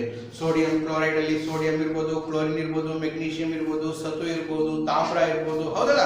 ಹೀಗೆ ಜೀವಕೋಶದ ಬೆಳವಣಿಗೆಗೆ, ಜೀವಿಯ ಬೆಳವಣಿಗೆಗೆ ಅವಶ್ಯಕತೆ ಇರತಕ್ಕಂತಹ ಲವಣಾಂಶಗಳು ಪೊಟ್ಯಾಷಿಯಂ, ಕ್ಯಾಲ್ಸಿಯಂ, ಸೋಡಿಯಂ, ಮೆಗ್ನೀಷಿಯಂ, ಸತು. ಹೌದಲ್ಲ? ಅಂಥ ಲವಣಾಂಶಗಳನ್ನು ಕೂಡ ನಾವು ಕೋಶ ದ್ರವ್ಯದಲ್ಲಿ ಕಾಣ್ತೀವಿ. ಇದು ಕೋಶ ದ್ರವ್ಯ ಹೊಂದಿರತಕ್ಕಂಥದ್ದು. ಅರ್ಥ ಆಯ್ತಾ ಮಕ್ಕಳೇ? ಈ ಕೋಶ ದ್ರವ್ಯವನ್ನು ನಾವು ಏನಕ್ಕೆ ಸೈಟೋಪ್ಲಾಸಂ ಅಂತ ಕೂಡ ಕರಿತೀವಿ. ಇಂಗ್ಲಿಷ್ನಲ್ಲಿ ಸೈಟೋಪ್ಲಾಸಂ, ಸೈಟೋಪ್ಲಾಸಂ. ಓಕೆ, ಹಾಗಾದ್ರೆ ಈ ಕೋಶ ದ್ರವ್ಯದಲ್ಲಿರತಕ್ಕಂತಹ ಕಣದಂಗಗಳು ಯಾವ್ಯಾವುದು ಮತ್ತು ಅವುಗಳ ರಚನೆ ಹೇಗೆ, ಅವುಗಳನ್ನ ಕಂಡುಹಿಡಿದವರು ಯಾರು ಅನ್ನೋದನ್ನ ನಾವು ಒಂದೊಂದಾಗಿ ಒನ್ ಬೈ ಒನ್ ತಿಳ್ಕೊಳ್ಳೋಣ ಮಕ್ಕಳೇ. ಸೊ ನೀವು ಕೋಶ ದ್ರವ್ಯದಲ್ಲಿ ಜೀವಕೋಶದ ಕಣದಂಗಗಳನ್ನು ನಾವು ಪಟ್ಟಿ ಮಾಡಿದಾಗ, ಇಲ್ಲಿ 2 ರೀತಿಯ ಕಣದಂಗಗಳನ್ನು ಕಾಣ್ತೀವಿ. ಕೋಶ ದ್ರವ್ಯದಲ್ಲಿ ಇರತಕ್ಕಂತಹ ಕಣದಂಗಗಳು ಇಂಗ್ಲಿಷ್ ಸೆಲ್ಯುಲಾರ್ ಆರ್ಗನೆಲ್ಸ್ ಅಂತ ಕರಿತೀವಿ. ಕಣದಂಗಗಳು. ಈ ಕಣದಂಗಗಳನ್ನು ಗಮನಿಸಿದಾಗ 2 ರೀತಿ ವಿಂಗಡಣೆ ಮಾಡ್ತೀವಿ. ಕಣದಂಗಗಳನ್ನ 2 ರೀತಿ. ಒಂದು ಪೊರೆ ಸಹಿತ ಕಣದಂಗಗಳು. ಪೊರೆ ಇರುತ್ತೆ, ರಕ್ಷಣಾ ಕವಚ. ಪೊರೆ ಸಹಿತ ಕಣದಂಗಗಳು. ಎರಡನೆಯದು ಪೊರೆ ರಹಿತ ಕಣದಂಗಗಳು. ಇದರಲ್ಲಿ ಪೊರೆರಹಿತದಲ್ಲಿ 2 ಪ್ರಮುಖವಾದವು ಅಂದ್ರೆ ಒಂದು ರೈಬೋಸೋಮುಗಳು.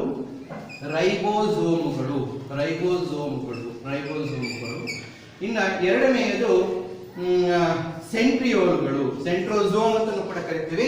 ಅದನ್ನ ನಾವು ಸೆಂಟ್ರಿಯೋಲ್ಗಳೆಂದು ಕರೆಯುತ್ತೇವೆ. ಪ್ರಮುಖವಾಗಿ ಮಕ್ಕಳೇ, ಇನ್ನು ಸೂಕ್ಷ್ಮವಾಗಿರೋವಿದ್ದಾವೆ, ಅವು ಬೇಡ, ಈ ಸಾಕು 2 ತಿಳ್ಕೊಳ್ಳಿ. ಪೊರೆ ರಹಿತ. ಪೊರೆ ಸಹಿತಕ್ಕೆ ಬಂದಾಗ ಒಂದು ಪಟ್ಟಿನೇ ಬಂದ್ಬಿಡ್ತದೆ. ಸೊ ಮೊದಲನೆಯದಾಗಿ ನಾವು ಕೋಶ ಕೇಂದ್ರ ಒಂದು ಪೊರೆ ಸಹಿತವಾಗಿರತಕ್ಕಂಥದ್ದು, ಕೋಶ ಕೇಂದ್ರ. ಎರಡನೆಯದು ಪ್ರಮುಖವಾದದ್ದು ಮೈಟೋಕಾಂಡ್ರಿಯಾ. ಶಕ್ತಿಯ ಮನೆ ಅಂತ ನಾವು ಹೇಳ್ತೀವಿ. ಮೈಟೋಕಾಂಡ್ರಿಯಾ. ದೆನ್ ಮೂರನೇದು ಗಾಲ್ಗಿ ಸಂಕೀರ್ಣ.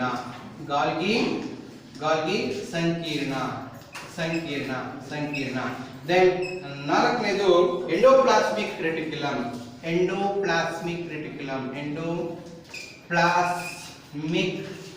Reticulum. Reticulum, endoplasmic reticulum. Then ಐದನೇದು ಲೈಸೋಸೋಮ್ ಅಂತ ಕರಿತೀವಿ. ಇನ್ನು ಆರನೇದು ಪ್ಲಾಸ್ಟಿಡ್ಗಳು ಅಥವಾ ಕ್ಲೋರೋಪ್ಲಾಸ್ಟ್ ಅಂತ ಕರಿತೀವಿ. ಪ್ಲಾಸ್ಟಿಡ್ಗಳು ಅಥವಾ ಕ್ಲೋರೋಪ್ಲಾಸ್ಟ್ ಅಂತ ಕರಿತೀವಿ. ಮತ್ತೆ ಮಕ್ಕಳೇ, ಸೊ ಹೀಗೆ ಪೊರೆ ಸಹಿತ ಕಣದಂಗಗಳು ಮತ್ತು ಪೊರೆ ರಹಿತ ಕಣದಂಗಗಳು ಎಂದು ಎರಡು ಭಾಗಗಳಾಗಿ ನೋಡ್ತೀವಿ. ಆಮೇಲೆ ಇನ್ನೊಂದು ರಸದಾನಿನೂ ಕೂಡ ಅವರು ಹೇಳೋದು ರಸದಾನಿ ವ್ಯಾಕ್ಯೂಲ್ಸ್ ಅಂತ ಕರಿತೀವಿ. ವ್ಯಾಕ್ಯೂಲ್ಸ್. ಸೊ ಹೀಗೆ ಕೋಶದಲ್ಲಿರತಕ್ಕಂಥ ಕಣದಂಗಗಳನ್ನ ಪೊರೆ ಸಹಿತ. ಸರ್ ವ್ಯತ್ಯಾಸ ಏನು? ಯಾವುದೇ ಒಂದು ಕಣವನ್ನು ತೆಗೆದುಕೊಂಡಾಗ ಅದನ್ನ ರಕ್ಷಣೆ ಮಾಡುವ ಒಂದು ಪೊರೆ ಇರುತ್ತೆ ಅಷ್ಟೇ, ಇನ್ನೇನಿಲ್ಲ. ವಿಶಿಷ್ಟವಾಗಿ ರಕ್ಷಣೆ ಮಾಡತಕ್ಕಂಥ ಒಂದು ಪೊರೆ, ಎಕ್ಸ್ಟ್ರಾ ಪೊರೆ ಇರುತ್ತೆ. ಅದನ್ನ ನಾವು ಕರಿತೀವಿ ಪೊರೆ ಸಹಿತ. ಇಲ್ಲಿ ಕಣದಂಗ ಇರುತ್ತೆ, ಅದಕ್ಕೆ ಅದರ ರಕ್ಷಣೆ ಮಾಡತಕ್ಕಂತಹ ಇನ್ನೊಂದು ಎಕ್ಸ್ಟ್ರಾ ಪೊರೆ ಇರೋದಿಲ್ಲ. ಹಾಗಾಗಿ ಅದನ್ನ ಪೊರೆ ರಹಿತ ಅಂತ ಕರಿತೀವಿ. ಮಕ್ಕಳೇ, ನಾವೀಗ 1 by 1 ಇವುಗಳನ್ನ ನೋಡ್ಕೊಳ್ತಾ ಹೋಗೋಣ. ಅವುಗಳ ಕೆಲಸ ಏನು, ಕಾರ್ಯ ಏನು ಅನ್ನೋದನ್ನ ನೋಡ್ಕೊಳ್ತಾ ಹೋಗೋಣ. ಸೊ ಈಗ ಕೋಶ ದ್ರವ್ಯದಲ್ಲಿರತಕ್ಕಂಥದ್ದನ್ನ, ಅದರಲ್ಲಿ ಇರತಕ್ಕಂಥ ಕಣದಂಗಗಳ ಕಾರ್ಯ, ರಚನೆ 1 by 1 ನೋಡ್ಕೊಳ್ತಾ ಹೋಗೋಣ. ಬನ್ನಿ ಮಕ್ಕಳ. ಈಗ ಮೊದಲನೆಯದಾಗಿ ಪೊರೆ ರಹಿತ ಕಣದಂಗಗಳನ್ನ ಫಸ್ಟ್ ಮುಗಿಸ್ಕೊಂಡ್ಬಿಡೋಣ. ಪೊರೆ ರಹಿತ ಕಣದಂಗಗಳನ್ನು ಆಮೇಲೆ ಬೇಗ, ಕಡಿಮೆ ಇರೋದೇ ಅಲ್ಲ, ಹಾಗಾಗಿ ಬೇಗ. ರೈಬೋಸೋಮ್ಗಳು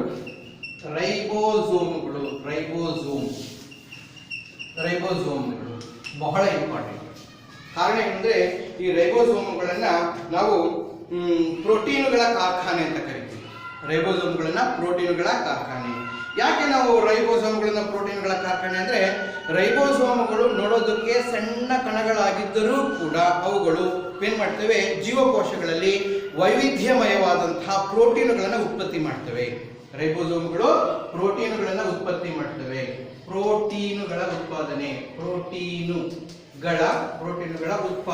ರೈಬೋಸೋಮ್ಗಳು ಪ್ರೋಟೀನ್ಗಳನ್ನು ಉತ್ಪತ್ತಿ ಮಾಡ್ತವೆ. ಹಾಗಾಗಿ ಅವುಗಳನ್ನ ಪ್ರೋಟೀನುಗಳ ಕಾರ್ಖಾನೆ ಅಂತ ಕರಿತೀವಿ. ಮಕ್ಕಳೇ, ಪ್ರೋಟೀನ್ಗಳು ನಮ್ಮ ದೇಹಕ್ಕೆ ಬೇಕೇ ಬೇಕು. ಯಾಕೆಂದ್ರೆ ನಮ್ಮ ದೇಹದ ಎಲ್ಲ ಅಂಗಾಂಶಗಳು ಬೆಳವಣಿಗೆ ಆಗೋದಕ್ಕೆ ಪ್ರೋಟೀನುಗಳೇ ಕಾರಣ. ಹಾಗಾಗಿ ಪ್ರೋಟೀನುಗಳನ್ನ ನಾವು ದೇಹದ ನಿರ್ಮಾಣಕಾರಕಗಳು ಅಂತ ಕರಿತೀವಿ. ಈ ಪ್ರೋಟೀನುಗಳ ರಚನೆಗೆ ರೈಬೋಸೋಮ್ಗಳ ಅವಶ್ಯಕತೆ ಬೇಕೇ ಬೇಕು. ಈ ರೈಬೋಸೋಮ್ಗಳನ್ನ ಕಂಡಿರ್ತಕ್ಕಂಥ ವಿಜ್ಞಾನಿ ಪೆಲಾಡೆ ಎಂಬ ವಿಜ್ಞಾನಿ ಈ ರೈಬೋಸೋಮ್ಗಳನ್ನ ಕಂಡುಹಿಡಿದ.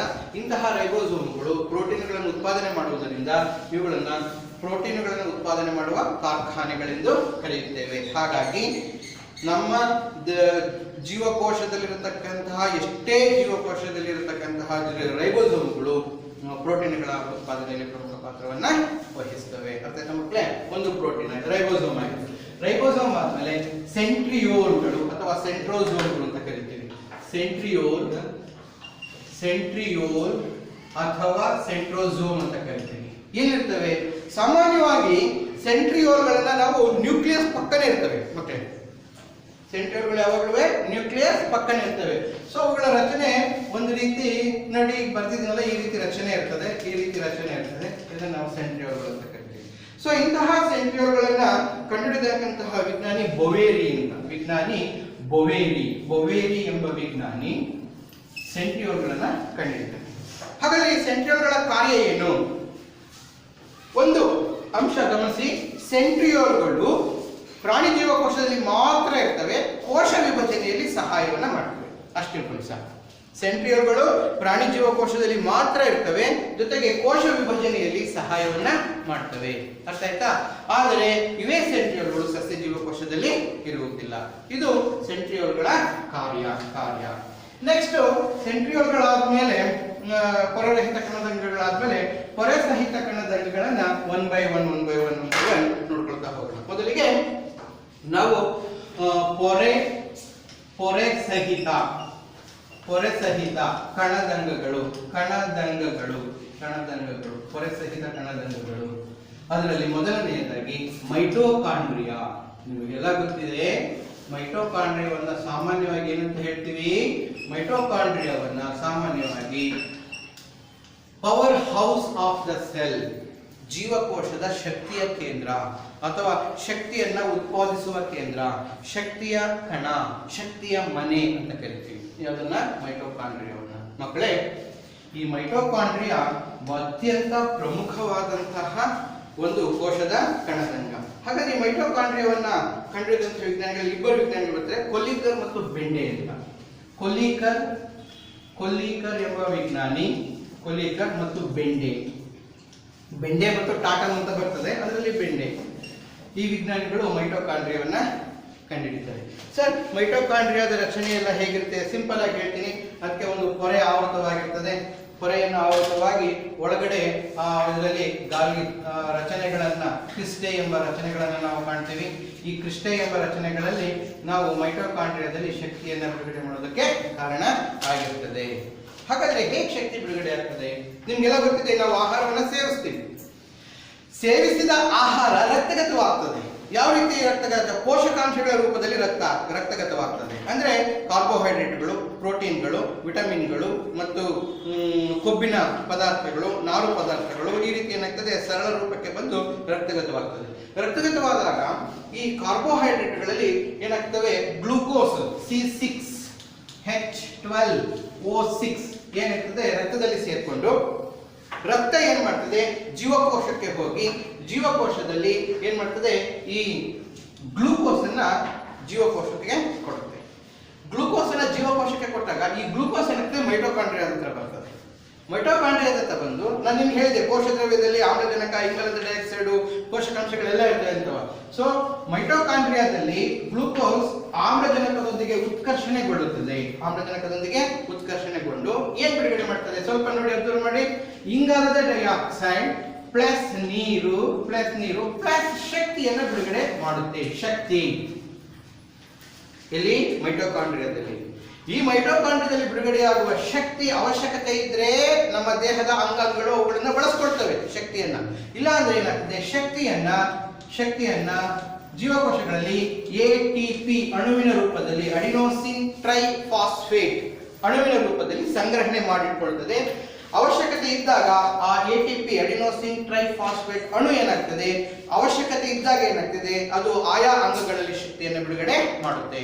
ನಿಮ್ಗೆ ಗೊತ್ತಿರ್ಬೋದು ಮಕ್ಕಳೇ, ನಾವು ಮಲಕೊಂಡಿದ್ದಾಗ ನಮ್ಮಲ್ಲಿ ಯಾವ ಶಕ್ತಿ ಉಪಯೋಗ ಆಗೋದಿಲ್ಲ ಅಂತ, ಆದರೆ ಒಳಗಡೆ ಜೀರ್ಣಕ್ರಿಯೆ ನಡೀತಾ ಇರ್ತದೆ. ವಿಸರ್ಜನೆಯಲ್ಲಿ ವಿಸರ್ಜನಾಂಗಗಳು ಕಾರ್ಯವನ್ನು ನಿರ್ವಹಿಸ್ತಾ ಇರ್ತದೆ, ಹೃದಯ ಕಾರ್ಯವನ್ನು ನಿರ್ವಹಿಸ್ತಾ ಇರ್ತದೆ, ಶ್ವಾಸಕೋಶಗಳು ಕಾರ್ಯವನ್ನು ನಿರ್ವಹಿಸ್ತಾ ಇರ್ತದೆ. ಅಂತ ಸಂದರ್ಭದಲ್ಲಿ ನಾವು ಶಕ್ತಿ ಇದ್ರೆ ಬರೀ ಕೈ, ಮೈಗೆ, ಕಾಲಿಗೆ ಅಂತ ತಿಳ್ಕೊಂಡಿದ್ದೀವಿ. ಅಲ್ಲ, ದೇಹದ ಒಳಗಡೆ ಇರತಕ್ಕಂಥ ಅಂಗಾಂಗಗಳಿಗೂ ಶಕ್ತಿ ಬೇಕು. ಅಂತಹ ಅಂಗಾಂಗಗಳು ಈ ATP ಅಣುವನ್ನು ಬಳಸಿಕೊಂಡು ಏನುತ್ತವೆ? ತಮ್ಮ ಕಾರ್ಯವನ್ನ ನಿರ್ದಿಷ್ಟವಾಗಿ ಮಾಡ್ತಾ ಹೋಗ್ತವೆ. ನೋಡಿ, ಹೃದಯದ ಬಡಿತ ಶುರುವಾಯ್ತು ಅಂದ್ರೆ ಆ ವ್ಯಕ್ತಿ ಸಾಯೋ ತನಕನೂ ಹೃದಯದ ಬಡಿತ ಇದ್ದೇ ಇರ್ತದೆ. ಗೊತ್ತಿಲ್ಲದಂಗಾದ್ರೂ ಕೂಡ ಹಾಗೆ ಹೃದಯದ ಬಡಿತ ಇದ್ದೇ ಇರ್ತದೆ. ನಮಗೆ ಗೊತ್ತಿಲ್ಲದಂಗೂ ಕೂಡ ನಮ್ಮ ಉಸಿರಾಟ ಕ್ರಿಯೆ ನಡೀತಾನೆ ಇರ್ತದೆ ಅಲ್ವಾ ಮಕ್ಕಳೇ? ಹಾಗಾಗಿ ಅನೇಕ ಕ್ರಿಯೆಗಳಿಗೆ ಈ ಶಕ್ತಿ ಬೇಕಲ್ಲ, ಆ ಶಕ್ತಿ ATP ಅಣುವಿನ ರೂಪದಲ್ಲಿ ಇರ್ತದೆ. ಅದನ್ನ ಏನ್ ಮಾಡ್ತದೆ? ಮೈಟೊಕಾಂಡ್ರಿಯಾ ಕೊಡುತ್ತೆ. ಅರ್ಥ ಆಯ್ತಾ ಮಕ್ಕಳೇ? ಸೊ ಹೀಗೆ ದೇಹಕ್ಕೆ ಅವಶ್ಯಕವಾಗಿರತಕ್ಕಂತಹ ಶಕ್ತಿಯನ್ನ ನಾವು ಸೇವಿಸಿದ ಆಹಾರದ ಪೋಷಕಾಂಶಗಳನ್ನ ಪಡೆದುಕೊಂಡು ಆಮ್ಲಜನಕದೊಂದಿಗೆ ಉತ್ಕರ್ಷಣೆಗೊಂಡು ಗ್ಲೂಕೋಸ್ ಅನ್ನು ಉತ್ಕರ್ಷಿಸಿ ಈ ಮೈಟೊಕಾಂಡ್ರಿಯಾ ನಮಗೆ ಶಕ್ತಿಯನ್ನು ಬಿಡುಗಡೆ ಮಾಡುತ್ತೆ. ಅರ್ಥ ಆಯ್ತಾ ಮಕ್ಕಳು? ಹಾಗಾಗಿ ಮೈಟೊಕಾಂಡ್ರಿಯಾವನ್ನ ಜೀವಕೋಶದ ಶಕ್ತಿಯ ಕೇಂದ್ರ ಎಂದು ಕರೆಯುತ್ತೇವೆ. Power house of the cell, ಜೀವಕೋಶದ ಶಕ್ತಿಯ ಕೇಂದ್ರ. ಓಕೆ, ಮೈಟೊಕಾಂಡ್ರಿಯಾ ಆಯ್ತು ಮಕ್ಕಳು.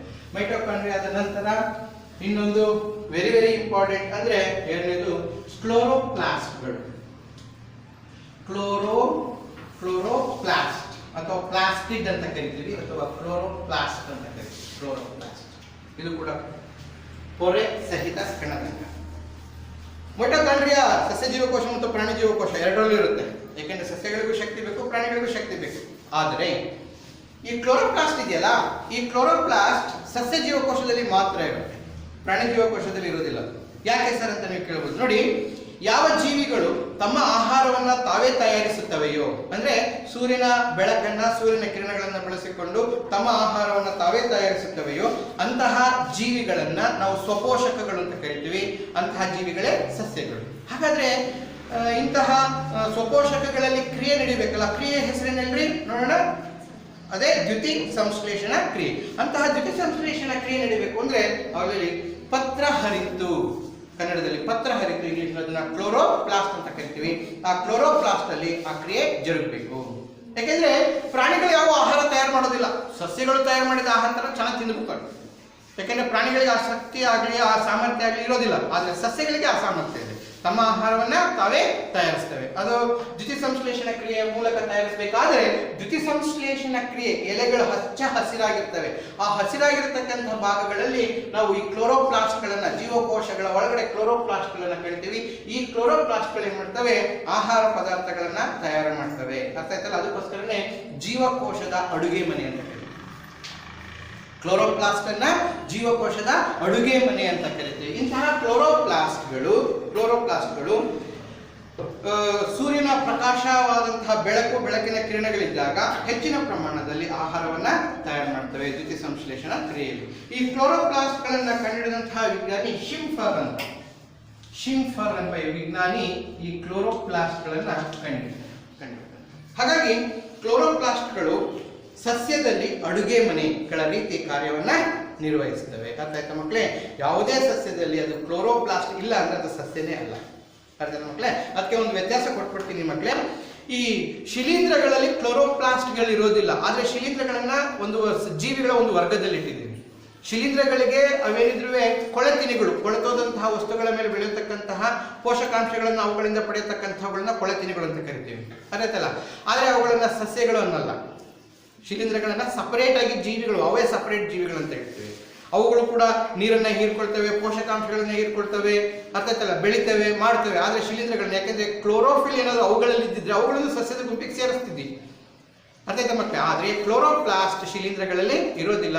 ಶೈವಲಗಳಿಂದ ಹಿಡಿದು ಇನ್ನು ಉಳಿದ ಎಲ್ಲ ಸಸ್ಯಗಳಲ್ಲಿ ನಾವು ಕ್ಲೋರೋಪ್ಲಾಸ್ಟ್ ಗಳನ್ನ ಎಲೆಗಳಲ್ಲಿ, ಕಾಂಡಗಳಲ್ಲಿ ನಾವು ಕಾಣ್ತೀವಿ. ಅರ್ಥಾಯ್ತಾ ಮಕ್ಕಳು? ಆದ್ರೆ ಬೇರುಗಳಲ್ಲಿ ಕ್ಲೋರೋಪ್ಲಾಸ್ಟ್ ಇರೋದಿಲ್ಲ, ಗೊತ್ತಿರ್ಲಿ ಮಕ್ಕಳೇ.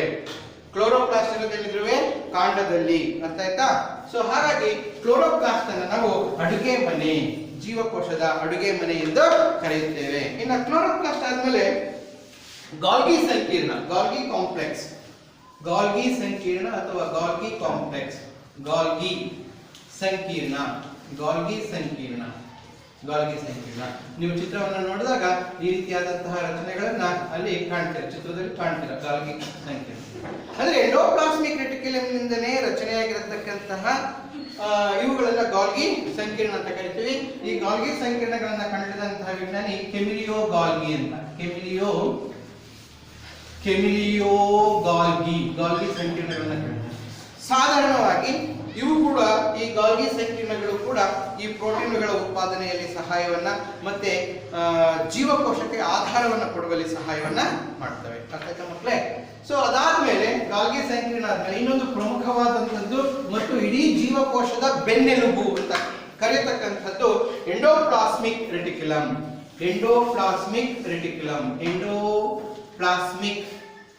ಎಂಡೋಪ್ಲಾಸ್ಮಿಕ್ ರೆಟಿಕ್ಯುಲಮ್ ಎಂಬುದು ಇಡೀ ಜೀವಕೋಶದ ಎಲ್ಲ ಕಡೆ ಹರಡ್ಕೊಂಡ್ಬಿಟ್ಟಿರ್ತದೆ, ಒಂಥರ ಬಲೆಯಾಕಾರವಾಗಿ ಹರಡ್ಕೊಂಡಿರ್ತದೆ ರೆಟಿಕ್ಯುಲಮ್. ಅದಕ್ಕೆ ಅದನ್ನ ರೆಟಿಕ್ಯುಲಾ ಅಂದ್ರೆ ನೆಟ್ವರ್ಕ್, ಬಲೆಯಾಕಾರದಲ್ಲಿ ಹರಡ್ಕೊಂಡಿರೋದಂತ ರೆಟಿಕ್ಯುಲಮ್, ಎಂಡೋಪ್ಲಾಸ್ಮಿಕ್ ರೆಟಿಕ್ಯುಲಮ್ ಎಂಬುದು. ಸೊ ಜೀವಕೋಶದ ಒಂದು ಬೆನ್ನೆಲುಬು ಅಂತ ಕರಿತೀವಿ, ಜೀವಕೋಶದ ಬೆನ್ನೆಲುಬು. ಯಾಕೆಂದ್ರೆ ಒಂದು ಜೀವಕೋಶವನ್ನು ನೀವು ತೆಗೆದುಕೊಂಡ್ರೆ ಆ ಜೀವಕೋಶದಲ್ಲಿ ಎಲ್ಲ ಕಡೆ ಹರಡ್ಕೊಂಡಿರ್ತದೆ, ಬಲೆಯಾಕಾರವಾಗಿ ಎಲ್ಲ ಕಡೆ ಹರಡ್ಕೊಂಡಿರ್ತದೆ. ಹೇಗೆಂದ್ರೆ ನ್ಯೂಕ್ಲಿಯಸ್ ನ ಸಂಪರ್ಕ ಇರ್ತದೆ ಅದಕ್ಕೆ. ಎಂಡೋಪ್ಲಾಸ್ಮಿಕ್ ರೆಟಿಕ್ಯುಲಮ್ಗೆ ನ್ಯೂಕ್ಲಿಯಸ್ ನ ಸಂಪರ್ಕ ಇರ್ತದೆ. ಆ ನ್ಯೂಕ್ಲಿಯಸ್ ನ ಸಂಪರ್ಕದಿಂದ ಎಲ್ಲ ಕಡೆ ಹರಡ್ಕೊಂಡಿರ್ತದೆ. ಹಾಗಾಗಿ ಇಡೀ ಜೀವಕೋಶದ ಬೆನ್ನೆಲುಬು, ಯಾಕಂದ್ರೆ ಆಧಾರ ಕೊಡುವುದು ಎಂಡೋಪ್ಲಾಸ್ಮಿಕ್ ರೆಟಿಕ್ಯುಲಮ್. ಇಂತಹ ಎಂಡೋಪ್ಲಾಸ್ಮಿಕ್ ರೆಟಿಕ್ಯುಲಮ್ ನ ಕಂಡುಹಿಡಿದಂತಹ ಇಬ್ಬರು ವಿಜ್ಞಾನಿಗಳು ಪೋರ್ಟರ್ ಮತ್ತು ಕರ್ನಿಯರ್ ಅಂತ. ಎಂಡೋಪ್ಲಾಸ್ಮಿಕ್ ರೆಟಿಕ್ಯುಲಮ್ ನ ಕಂಡುಹಿಡಿದ ವಿಜ್ಞಾನಿಗಳು ಪೋರ್ಟರ್ ಮತ್ತು ಕರ್ನಿಯರ್ ಎಂಬ ಇಬ್ಬರು ವಿಜ್ಞಾನಿಗಳನ್ನ ಹೇಳ್ತೀವಿ. ಕರ್ನಿಯರ್, ಪೋರ್ಟರ್ ಮತ್ತು ಕರ್ನಿಯರ್. ಹಾಗಾದ್ರೆ ಇದರ ಕೆಲಸ ಕಾರ್ಯ ಏನು ಅಂತ ನೋಡೋಣ. ಮೊದಲನೇದಾಗಿ ನಾನು ನಿಮ್ಗೆ ಹೇಳಿದೆ, ಎಂಡೋಪ್ಲಾಸ್ಮಿಕ್ ರೆಟಿಕ್ಯುಲಮ್ ಒಂದು ಕೋಶದ ಆಧಾರ.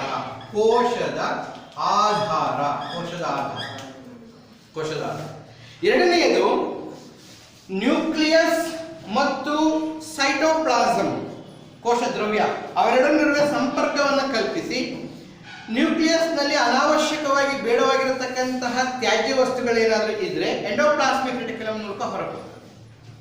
ಅದೇ ತರ ಈ ಮತ್ತು ಎಂಡೋಪ್ಲಾಸ್ಮಿಕ್ ರೆಟಿಕ್ಯುಲಮ್ ನಲ್ಲಿ ಮತ್ತೆ ಎರಡು ಭಾಗ ಮಾಡ್ತೀವಿ. ಒಂದು ಬಹಳ ಮೃದುವಾದ ಎಂಡೋಪ್ಲಾಸ್ಮಿಕ್ ರೆಟಿಕ್ಯುಲಮ್ ಅಂತ ಕರಿತೀವಿ, ಮೃದು ಎಂಡೋಪ್ಲಾಸ್ಮಿಕ್ ರೆಟಿಕ್ಯುಲಮ್. ಇನ್ನೊಂದನ್ನ ಎರಡನೆಯದು ರಫ್ ಅಂದ್ರೆ ಒರಟು ಎಂಡೋಪ್ಲಾಸ್ಮಿಕ್ ರೆಟಿಕ್ಯುಲಮ್. ಸರ್ ಏನ್ ಸರ್ ಇವೆರಡರ ವ್ಯತ್ಯಾಸ? ಹೇಗೆಂದ್ರೆ ರೈಬೋಸೋಮ್ಗಳ ಬಗ್ಗೆ ಅಧ್ಯಯನ ತಿಳ್ಕೊಂಡ್ವಿ. ರೈಬೋಸೋಮ್ಗಳನ್ನ ಪ್ರೋಟೀನ್ಗಳ ಕಾರ್ಖಾನೆ ಕಾಣ್ತಾವ. ಇಂತಹ ರೈಬೋಸೋಮ್ಗಳು ಎಂಡೋಪ್ಲಾಸ್ಮಿಕ್ ರೆಟಿಕ್ಯುಲಮ್ಗೆ ಅಂಟಿಕೊಂಡಿದ್ದಾರೆ. ರೈಬೋಸೋಮ್ಗಳು ಎಂಡೋಪ್ಲಾಸ್ಮಿಕ್ ರೆಟಿಕ್ಯುಲಮ್ಗೆ ಅಂಟಿಕೊಂಡಿದ್ದರೆ ಅದನ್ನ ಒರಟು ಎಂಡೋಪ್ಲಾಸ್ಮಿಕ್ ರೆಟಿಕ್ಯುಲಮ್ ಅಂತ ಕರಿತೀವಿ. ಅದೇ ರೈಬೋಸೋಮ್ಗಳು ಅಂಟಿಕೊಳ್ಳದೇ ಇದ್ದರೆ ಎಂಡೋಪ್ಲಾಸ್ಮಿಕ್ ರೆಟಿಕ್ಯುಲಮ್ಗೆ ಅಂಟಿಕೊಂಡಿರೋದಿಲ್ಲ, ಅಂತಹವುಗಳನ್ನ ನಾವು ಏನಿದ್ದೀವಿ ಮೃದು ಎಂಡೋಪ್ಲಾಸ್ಮಿಕ್ ರೆಟಿಕ್ಯುಲಮ್ ಅಂತ ಕರಿತೀವಿ. ಯಾವುದೇ ರೀತಿಯಾದಂತಹ ತ್ಯಾಜ್ಯಗಳಾಗಲಿ ವಿಶೇಷ ವಸ್ತುಗಳಾಗಲಿ ಸಾಗಾಣಿಕೆ ಆಗಬೇಕು ಅಂದಾಗ ಏನಾಗ್ತದೆ, ನ್ಯೂಕ್ಲಿಯಸ್ ನಿಂದ ಕೋಶ ದ್ರವ್ಯದವರೆಗೆ ಸಾಗಾಣಿಕೆಗೆ ಏನ್ ಮಾಡ್ತದೆ ಎಂಡೋಪ್ಲಾಸ್ಮಿಕ್ ರೆಟಿಕ್ಯುಲಮ್ ಸಹಾಯವನ್ನ ಮಾಡುತ್ತೆ. ಅಷ್ಟೇ ಅಲ್ಲ, ಜೀವಕೋಶಗಳಿಗೆ ದೃಢತೆಯನ್ನ ಕೊಡುತ್ತೆ. ಅರ್ಥ ಆಯ್ತಾ ಮಕ್ಕಳೇ?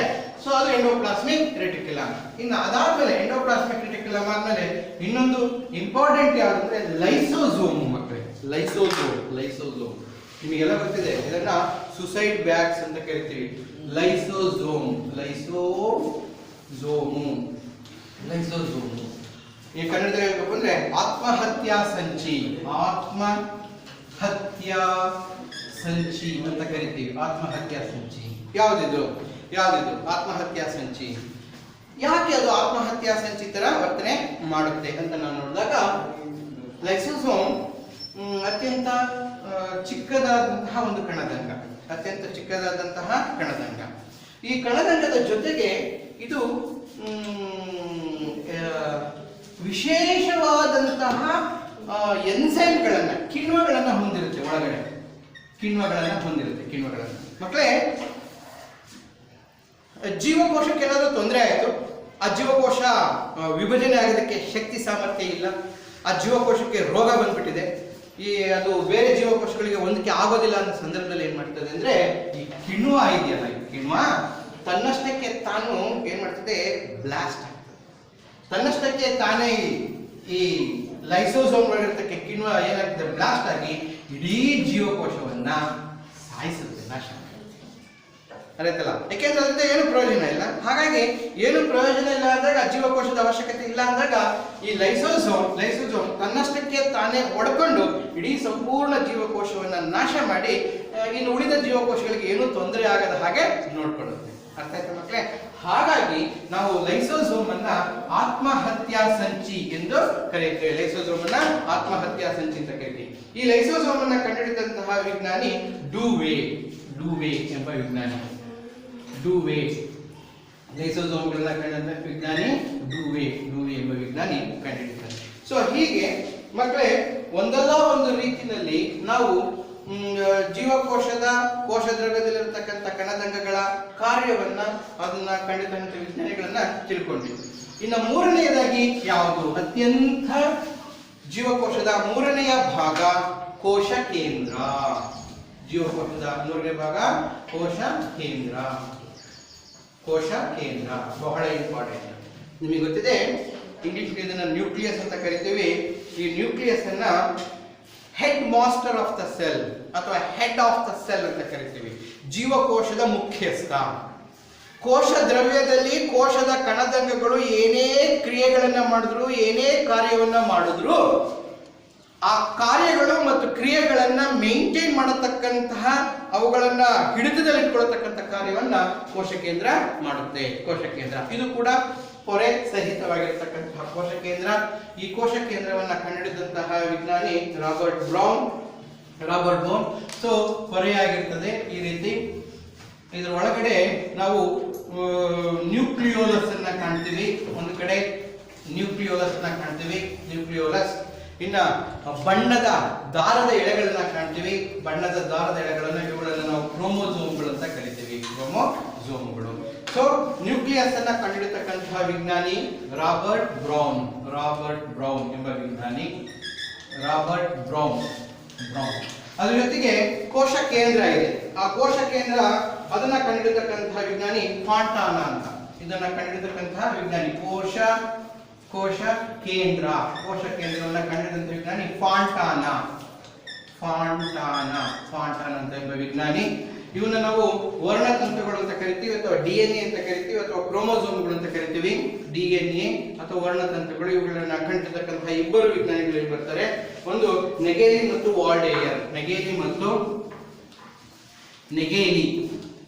ಮತ್ತು ವಾಲ್ಡೇಯರ್ ಎಂಬ ಇಬ್ಬರು ವಿಜ್ಞಾನಿಗಳು ಇದನ್ನ ಕಂಡುಹಿಡಿದರು. ಓಕೆ, ಹಾಗಾದ್ರೆ ಕಾರ್ಯಗಳನ್ನ ತಿಳ್ಕೊಳ್ಳೋಣ. ನಾನು ಆಲ್ರೆಡಿ ನಿಮ್ಗೆ ಹೇಳಿದೆ, ಕೋಶ ಕೇಂದ್ರವು ಮನೆಯ ಒಂದು ಮುಖ್ಯಸ್ಥ. ಎಲ್ಲ ರೀತಿಯಾದಂತಹ ಕಾರ್ಯಗಳನ್ನು ನಿಯಂತ್ರಣ ಮಾಡತಕ್ಕಂಥ ಸಾಮರ್ಥ್ಯ ಕೋಶ ಕೇಂದ್ರಕ್ಕಿದೆ. ಕೋಶ ಕೇಂದ್ರದಲ್ಲಿಯೂ ಕೂಡ ಪೊರೆಯಿಂದ ಆವೃತವಾಗಿದೆ. ಸೊ ಈ ಕೋಶ ಕೇಂದ್ರದ ರಂಧ್ರಗಳಂತ ಕರಿತೀವಿ. ಯಾವುದೇ ರೀತಿಯಾದಂತಹ ವಿಚಾರಗಳನ್ನ ರಂಧ್ರಗಳ ಮೂಲಕ ಅದೇನಾಗ್ತದೆ ಕಳಿಸ್ಕೊಡ್ತಾ ಇರ್ತದೆ, ವರ್ಣತಂತುಗಳ ಮೂಲಕ.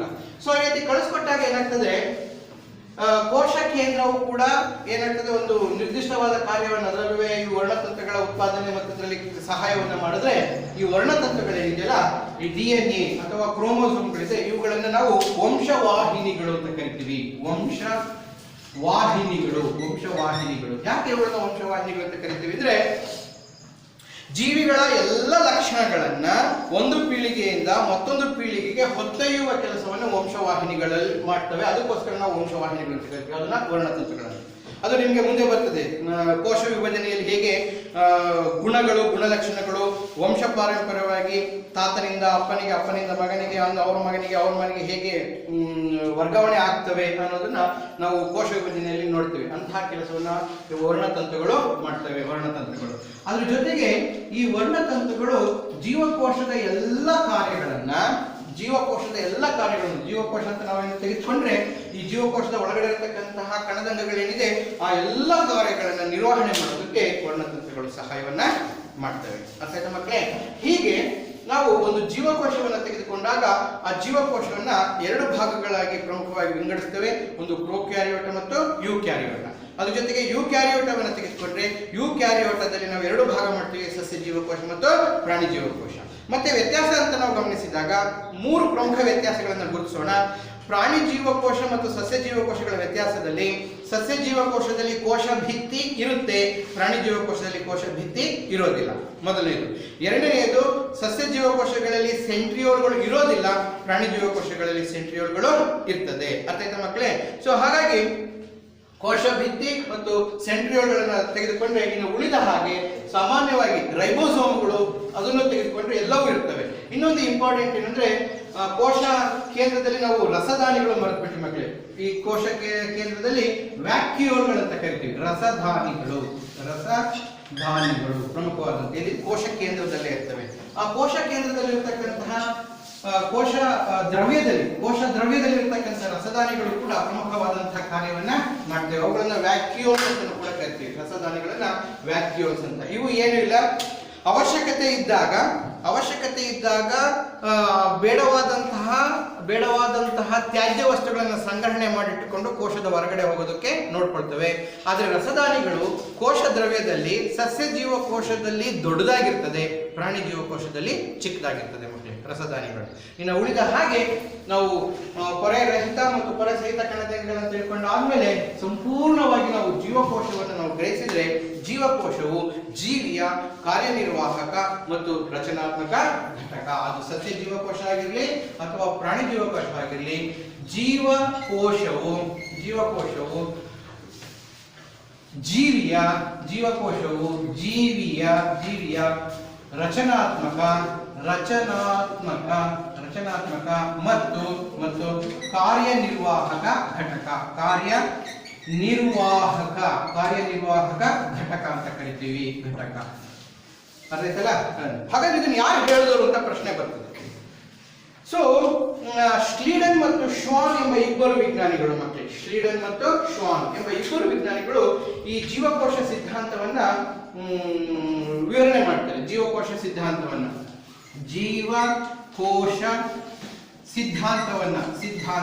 ಪ್ರಚುರಪಡಿಸ್ತಾರೆ. ಜೀವಕೋಶ ಸಿದ್ಧಾಂತ, ಆ ಜೀವಕೋಶ ಸಿದ್ಧಾಂತವನ್ನ ಹೇಳಿದಂತ ವಿಜ್ಞಾನಿಗಳೇ ಸ್ಲೀಡನ್ ಮತ್ತು ಶ್ವಾನ್ ಎಂಬ ಇಬ್ಬರು ವಿಜ್ಞಾನಿಗಳು ಕೋಶ ಸಿದ್ಧಾಂತವನ್ನ ಪ್ರತಿಪಾದಿಸ್ತಾರೆ. ಆ ಕೋಶ ಸಿದ್ಧಾಂತದ ಪ್ರಕಾರ ಜೀವಕೋಶವು ಜೀವಿಯ ರಚನಾತ್ಮಕ ಮತ್ತು ಕಾರ್ಯನಿರ್ವಾಹಕ ಘಟಕ. ಯಾವ ಆಧಾರದ ಮೇಲೆ ಅವರ ವಿಜ್ಞಾನಿಗಳನ್ನು ಹೇಳ್ತಾರೆ ಅಂದ್ರೆ, ಸಂಪೂರ್ಣ ಆ ಜೀವಕೋಶದ ಕಾರ್ಯವೈಖರಿ ಪ್ರಾಣಿ ಜೀವಕೋಶಗಳಲ್ಲಿ ಹೇಗಿರ್ತದೆ ಮತ್ತು ಸಸ್ಯ ಜೀವಕೋಶಗಳಲ್ಲಿ ಹೇಗಿರ್ತದೆ ಎಂಬ ಆಧಾರದ ಮೇಲೆ ಸಂಪೂರ್ಣವಾಗಿ ಜೀವಕೋಶ ಎಂಬುದು ಜೀವಿಯ ರಚನಾತ್ಮಕ ಮತ್ತು ಕಾರ್ಯನಿರ್ವಾಹಕ ಘಟಕ ಅಂತ ಹೇಳ್ತಾರೆ. ಅರ್ಥ ಆಯ್ತಾ ಮಕ್ಕಳೇ? ಹೀಗೆ ಒಂದು ಜೀವಕೋಶ, ಅದರಲ್ಲಿರ್ತಕ್ಕಂಥ ಭಿನ್ನತೆ, ಇವುಗಳನ್ನೆಲ್ಲವನ್ನು ಗಮನಿಸಿದಾಗ ಜೀವಕೋಶದ ರಚನೆ ಮತ್ತು ಅದರ ಕಾರ್ಯ ಎಲ್ಲ ಜೀವಿಗಳಿಗೂ ಬೇಕೇ ಬೇಕು, ಎಲ್ಲ ಜೀವಿಗಳಿಗೂ ಅವಶ್ಯಕ ಎಂಬುದನ್ನು ನಾವು ತಿಳ್ಕೊಳ್ತೀವಿ. ಹಾಗೆ ಅದಕ್ಕೋಸ್ಕರನೇ ನಿಮ್ಮ 3ನೇ ಅಧ್ಯಾಯದ ಪಾಠದಲ್ಲಿ ಇದನ್ನ ನಾವೇನಂತ ಹೇಳಿದ್ವಿ, ಜೀವದ ಮೂಲ ಘಟಕ ಅಂತ ಹೇಳಿದ್ವಿ. ಜೀವಕೋಶವನ್ನ ಜೀವದ ಮೂಲ ಘಟಕ. ಅರ್ಥ ಆಯ್ತಾ ಮಕ್ಕಳೇ? ಸೊ ಈ ವಿಚಾರದಲ್ಲಿ ಜೀವಕೋಶದ ರಚನೆ ಅದರಲ್ಲಿ ನಿಮ್ಗೆ ಏನಾದ್ರು ಡೌಟ್ಗಳಿದ್ರೆ ಮಕ್ಕಳೇ, ನಿಮ್ಮ ಶಿಕ್ಷಕರನ್ನ ಕೇಳಿ ನಿಮ್ಮ ಡೌಟ್ಗಳನ್ನ ಬಗೆಹರಿಸಿ. ಅದರಲ್ಲಿರತಕ್ಕಂತಹ ಚಿತ್ರಗಳನ್ನ ಪ್ರಾಕ್ಟೀಸ್ ಮಾಡಿ, ಚಿತ್ರಗಳನ್ನ ನೋಡ್ರಿ, ಅದ್ರ ಜೊತೆಗೆ ಅಭ್ಯಾಸದ ಪ್ರಶ್ನೆಗಳಿಗೆ ಉತ್ತರವನ್ನ ಬರೆಯೋದಕ್ಕೆ ಪ್ರಯತ್ನ ಮಾಡ್ರಿ ಮಕ್ಕಳೇ. ಎಲ್ರಿಗೂ ಧನ್ಯವಾದ.